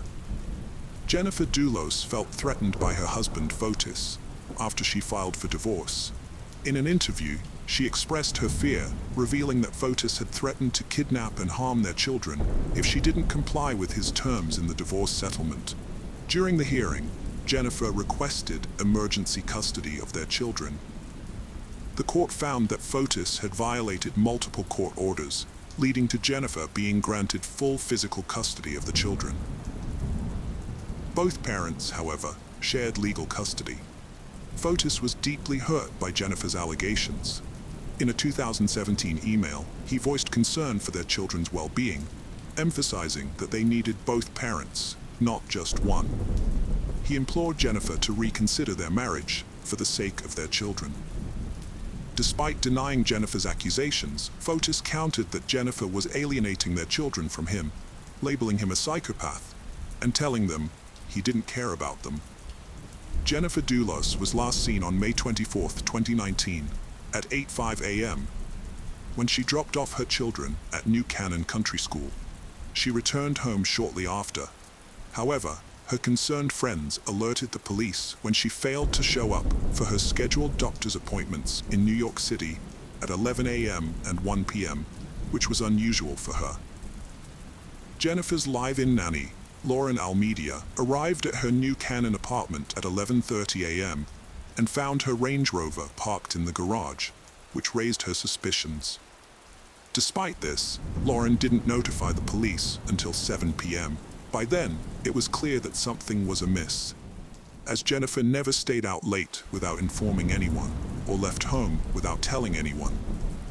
After the disturbing reports, the police began their investigation. Some detectives searched Jennifer's New Canaan house. However, they would break the hearts of everyone who cared about Jennifer Dulos.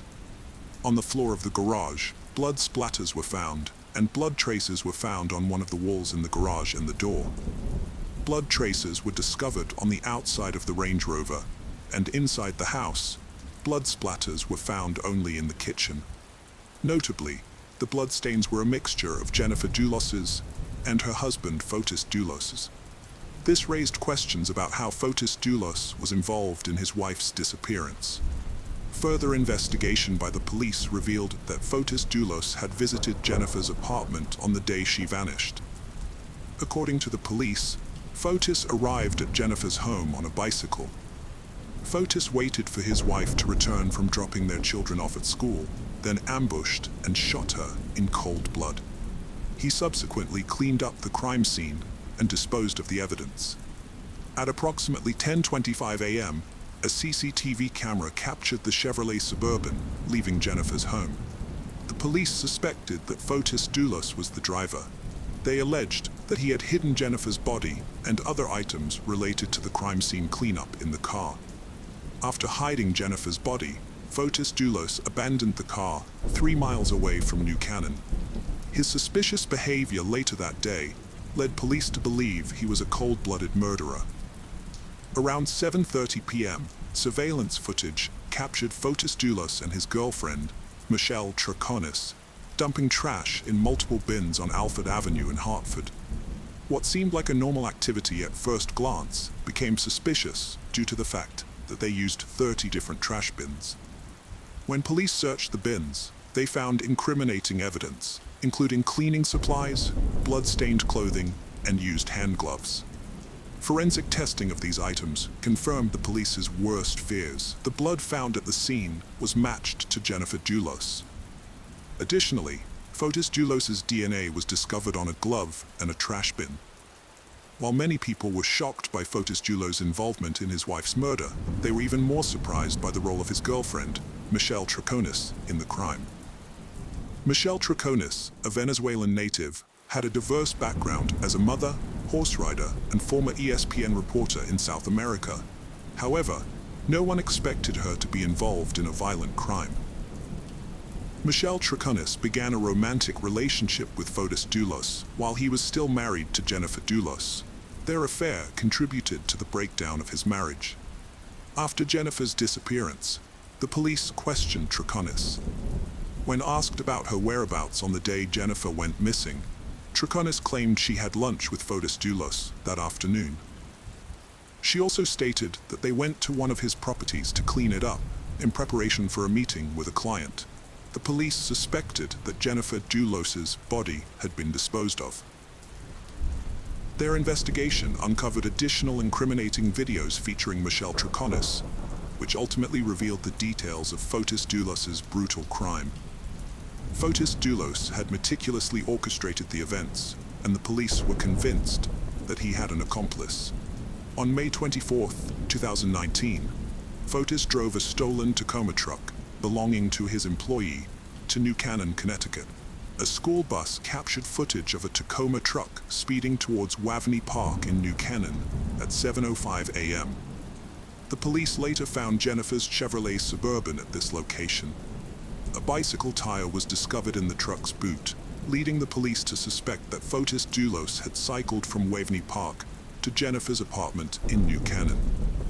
The police believed that Fotis arrived at Jennifer's apartment before her, attacked her in the garage, cleaned up evidence, and drove her body to Waveney Park in the Tacoma truck.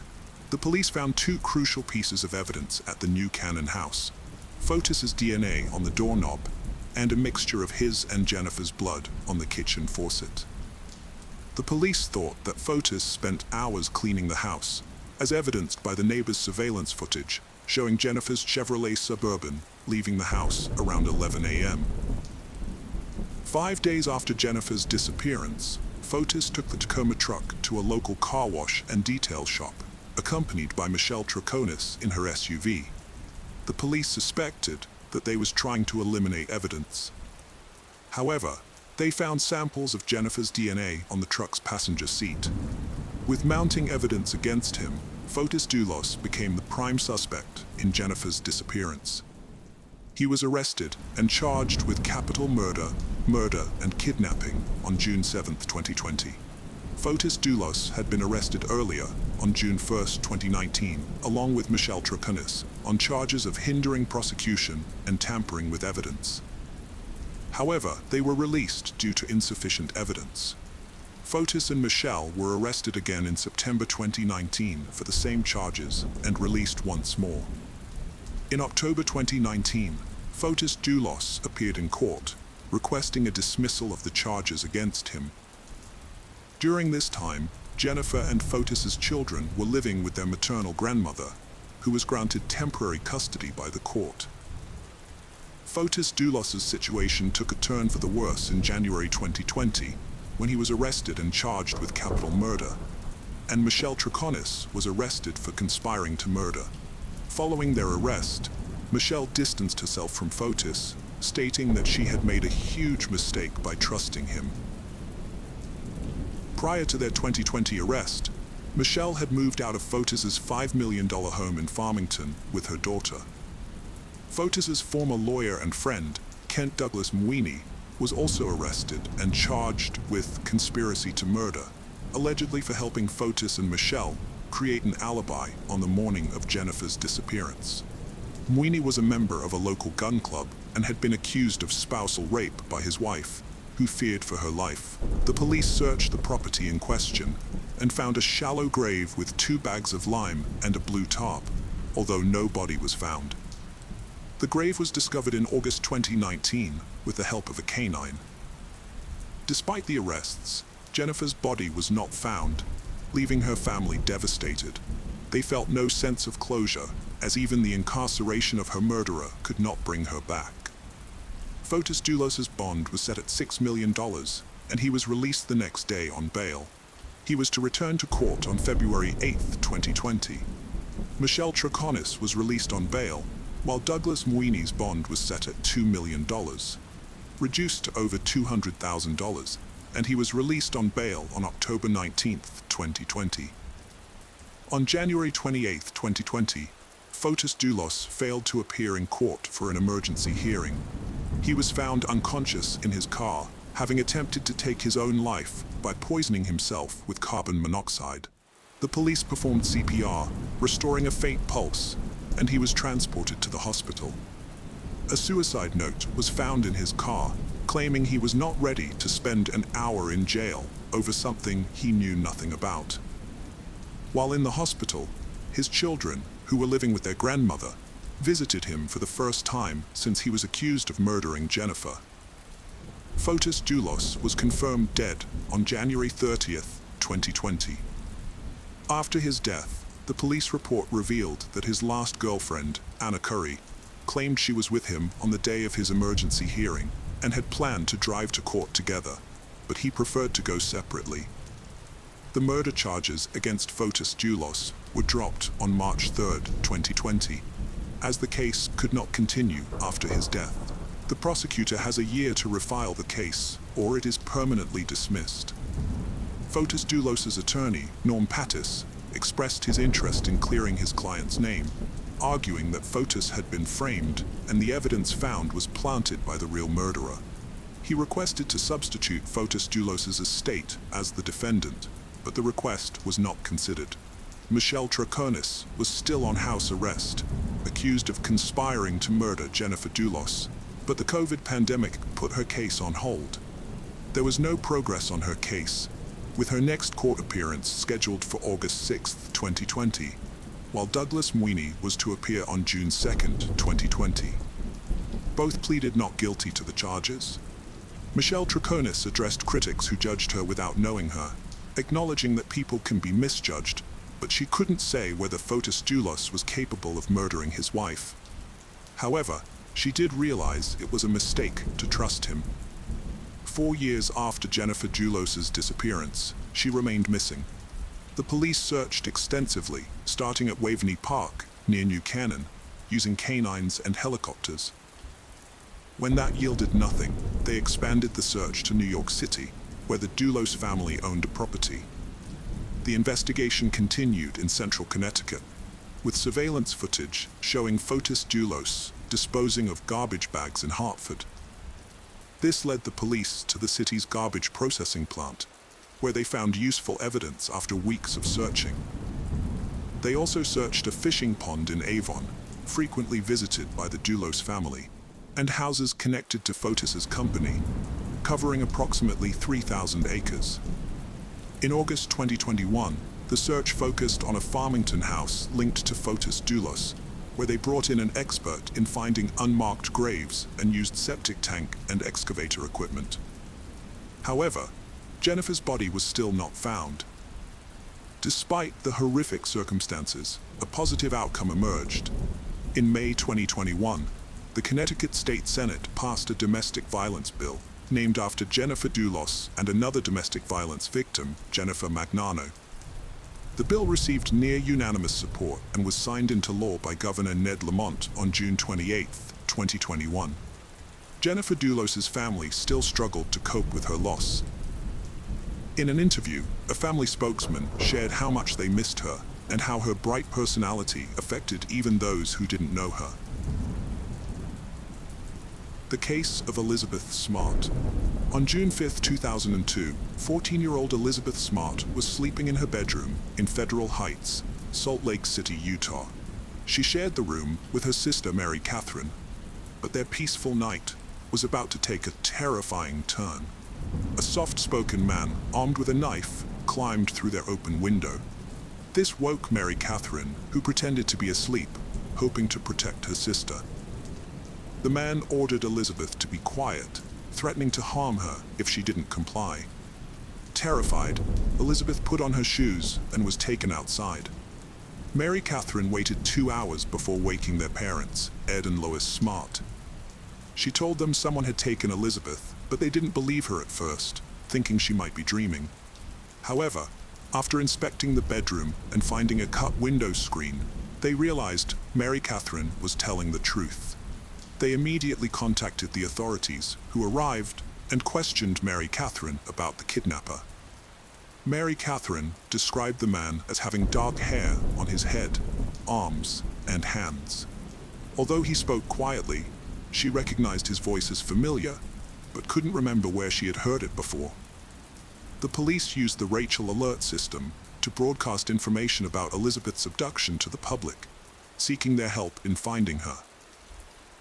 As part of their investigation, the police looked into people who had toured the Smart family's home, which was for sale at the time. They also searched the family's computer to see if Elizabeth had interacted with anyone suspicious online. The day after the kidnapping, Ed and Lois Smart made a heartfelt appeal on national television, pleading for their daughter's safe return.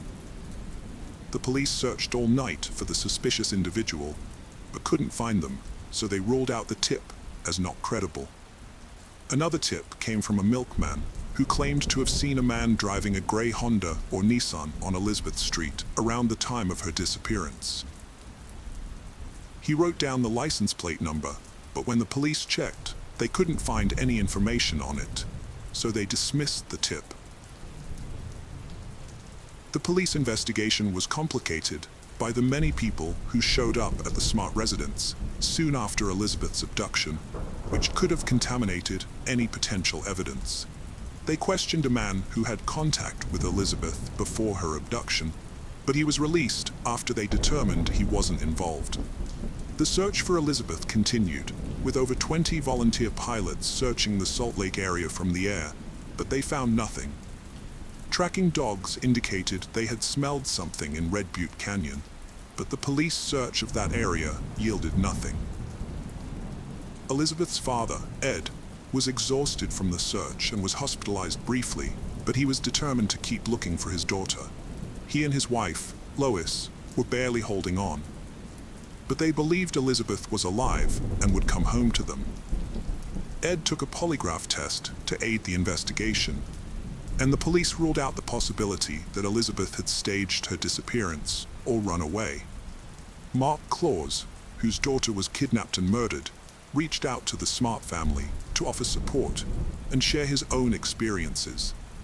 He noted that the internet had helped spread the word about Elizabeth's disappearance, which increased the chances of finding her. The police received information about a man named Brett Michael Edmonds, who was seen in the area around the time of Elizabeth's abduction. They searched for him, but he had relocated to New Mexico and Texas. After a chase, they arrested a man they thought was Brett, but it turned out to be the wrong person. The police investigated a man who resembled a suspect in Elizabeth's case, but they determined he was not involved. Meanwhile, they found Brett Michael Edmonds in West Virginia, where he was hospitalized due to an overdose and liver failure. Despite his critical condition, Brett was conscious and able to speak, allowing the police to question him about Elizabeth's abduction. After interviewing him, the police cleared Brett as a suspect. The police then shifted their attention to Richard Albert Ritchie, a 48-year-old man who had worked at Ed Smart's home for 2 months the previous year. Ed Smart had hired Richard and even gave him a 1990 Jeep Cherokee in exchange for his labor, unaware that Richard had a long history of criminal offenses, including burglary, robbery, and attempted murder. Richard Ritchie denied any involvement in Elizabeth's abduction and claimed to have cooperated fully with the police, providing DNA samples and sitting through 26 hours of interviews. Despite an exhaustive search of his home, the police found no evidence linking him to the abduction. As the search for Elizabeth continued, the Smart family received a promising lead when a witness reported seeing a girl matching Elizabeth's description in Nebraska. However, after investigating the report, the police found no connection to Elizabeth's case. The Smart family remained hopeful but cautious, determined to find their daughter while acknowledging the possibility of false leads. They kept an open mind, knowing that every lead, no matter how promising, had to be thoroughly investigated before they could finally be reunited with Elizabeth. Richard Ritchie was accused of burglary, a second-degree felony, and theft, a Class A misdemeanor, for stealing items from a house in Federal Heights on April 4, 2001. He was also charged with theft, a third-degree felony, for stealing jewelry and a perfume bottle worth $3,500 from the Smart house on June 6, 2001. However, these stolen items were not related to the investigation into Elizabeth Smart's kidnapping. Salt Lake District Attorney David Yoakum announced the charges in a press conference. When Ed Smart confronted Richard Ritchie about the Smart house theft, Ritchie denied it and was subsequently fired. Unfortunately, the police investigation into Elizabeth's abduction suffered a setback in August 2002 when Richard Ritchie, their prime suspect, died from a brainstem injury that caused hemorrhaging. As Ritchie's condition worsened, he lost the ability to communicate or breathe on his own. His family eventually decided to remove him from life support to prevent further suffering. Although Ritchie's death presented a significant challenge to the investigation, the authorities continued their efforts to find Elizabeth Smart's abductor. The investigation into Elizabeth Smart's kidnapping was hindered when the prime suspect was ruled out, causing doubts about the viability of other leads. Around the same time, in August 2002, an 11-year-old girl was brutally attacked and sexually assaulted in her own bedroom. The severity of her injuries was shocking, with every bone in the middle of her face broken. She required surgery, but remained in critical condition. The police arrested a close friend of her father, Javier Sickler, and charged him with burglary, assault, and attempted murder. Sickler claimed to have knocked on the front door of the victim's home, but said he blacked out afterward. Despite initial similarities with Elizabeth Smart's abduction, the police investigated and determined that Javier Sickler was not involved in her kidnapping. As the months passed with no sign of Elizabeth Smart, the police investigating her abduction turned to unorthodox methods to find her. One approach involved consulting psychics who claimed to possess extrasensory perception that could provide clues about her whereabouts. The psychics told investigators that Elizabeth might be found in a crypt in the foothills above Salt Lake City. This lead prompted a Seattle-based company to come forward, stating that over a dozen of its members had pinpointed Elizabeth's body using a specialized psychic technique called technical remote viewing. According to the group, their psychic abilities revealed that Elizabeth had been killed shortly after her abduction. However, when officers searched the specified tomb, they found no evidence of Elizabeth's disappearance. In November 2002, Walter Kenneth Holloway was arrested after falsely claiming to be the kidnapper of Elizabeth Smart. He contacted the Smart family and the Salt Lake Police Department, demanding a $3 million ransom from Ed and Lois Smart in exchange for their daughter's safe return. Holloway threatened to harm Elizabeth if his demands weren't met. However, the police quickly discovered that Holloway was not involved in the abduction and was simply trying to extort money from the Smart family. They tracked him down to South Carolina and cleared him of any involvement in the case. Ed Smart was outraged by the extortion scheme, feeling that it wasted valuable police resources and distracted them from finding his daughter. In October 2002, Mary Catherine, Elizabeth's sister, had a sudden realization. The voice of her sister's abductor sounded like Emmanuel, a man the family had briefly hired to do some yard work and roofing a year earlier.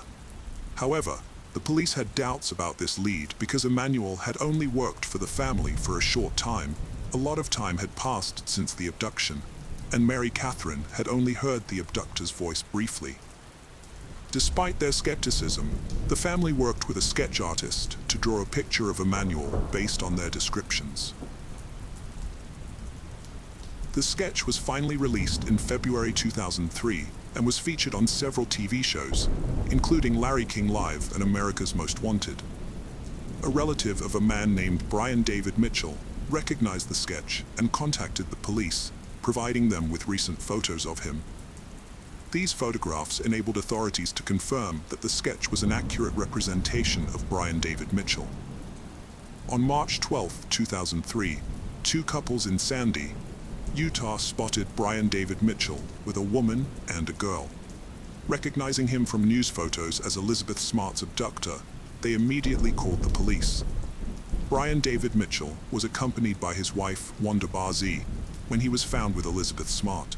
The police were quickly alerted and sent to the scene, where they safely rescued Elizabeth Smart and took Brian David Mitchell and Wanda Barzee into custody. After her rescue, Elizabeth's testimony revealed a disturbing account of her 9-month ordeal. She described being taken to a hidden encampment outside Salt Lake City, where she met Wanda Barzee, who played a significant role in her captivity. The camp was a makeshift shelter surrounded by dense foliage, carefully camouflaged to avoid detection. Elizabeth Smart described Wanda Barzee as initially caring and nurturing, offering comfort and warmth.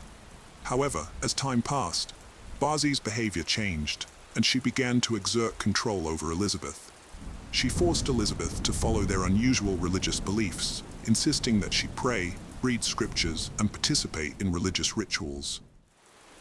One of the most distressing experiences Elizabeth endured during her captivity was being forced to marry Brian David Mitchell. Barzee threatened Elizabeth with physical harm if she refused to comply. The wedding ceremony, which Mitchell claimed was a symbol of eternal love, was actually a sham with no legal basis. It solely served as a means for Mitchell to assert his dominance over Elizabeth. After being forced into a marriage, Brian David Mitchell assaulted Elizabeth. He justified his actions by claiming to be a king, ordained to kidnap virgin brides to fight against the Antichrist. Mitchell believed Elizabeth was the first of many virgins he would abduct, and that she would join him in this fictional battle. During her captivity, Elizabeth suffered unimaginable abuse to prevent her escape. She was chained to a tree with a metal cable, restricting her movement outside her tent. This constant confinement made her feel trapped and helpless, unable to seek freedom. In addition to physical restraint, Elizabeth was also subjected to psychological manipulation. She was forced to take on a new identity, choosing the name Esther after the biblical figure. This name change symbolized the loss of her own identity and the control exerted over her by Mitchell and his accomplice, Wanda Barzee. Elizabeth suffered severe trauma during her captivity, particularly due to the frequent and repeated sexual assaults by Brian David Mitchell, which occurred multiple times a day. This abuse left her deeply traumatized and fearful. In addition to the sexual abuse, Elizabeth was forced to look at explicit materials, which further worsened her trauma and feelings of degradation. Moreover, she lived in constant fear of violence and death, as Brian David Mitchell regularly threatened to kill her. This perpetual state of fear and uncertainty amplified the abuse she endured, leaving her feeling utterly overwhelmed and powerless. To gain more control over Elizabeth, Mitchell would often force her to consume alcohol and drugs. He used these substances to reduce her ability to resist him and make her more vulnerable to his control. As a result, Elizabeth was frequently disoriented and helpless, making it easier for her abusers to commit their atrocious acts. After a lengthy legal process, Wanda Barzee admitted to her role in Elizabeth's kidnapping and was sentenced to 15 years in both state and federal prison, with the sentences to be served concurrently. In 2016, her federal sentence was terminated, and she was transferred from a Texas prison to a Utah prison to begin serving her state sentence. When Wanda Barzee was set to be released in September 2018, Elizabeth Smart, who had become a child safety advocate, strongly objected to her release. Elizabeth believed that Barzee still posed a threat to others, as she had never shown remorse for her actions or any signs of rehabilitation.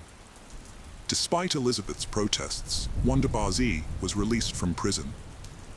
Elizabeth Smart's protest attracted extensive media attention and brought to light the ongoing concerns about the release of convicted criminals from prison.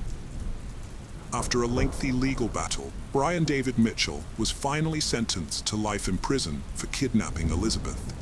At his sentencing hearing, Elizabeth took the opportunity to confront her kidnapper directly, delivering a powerful and emotional statement.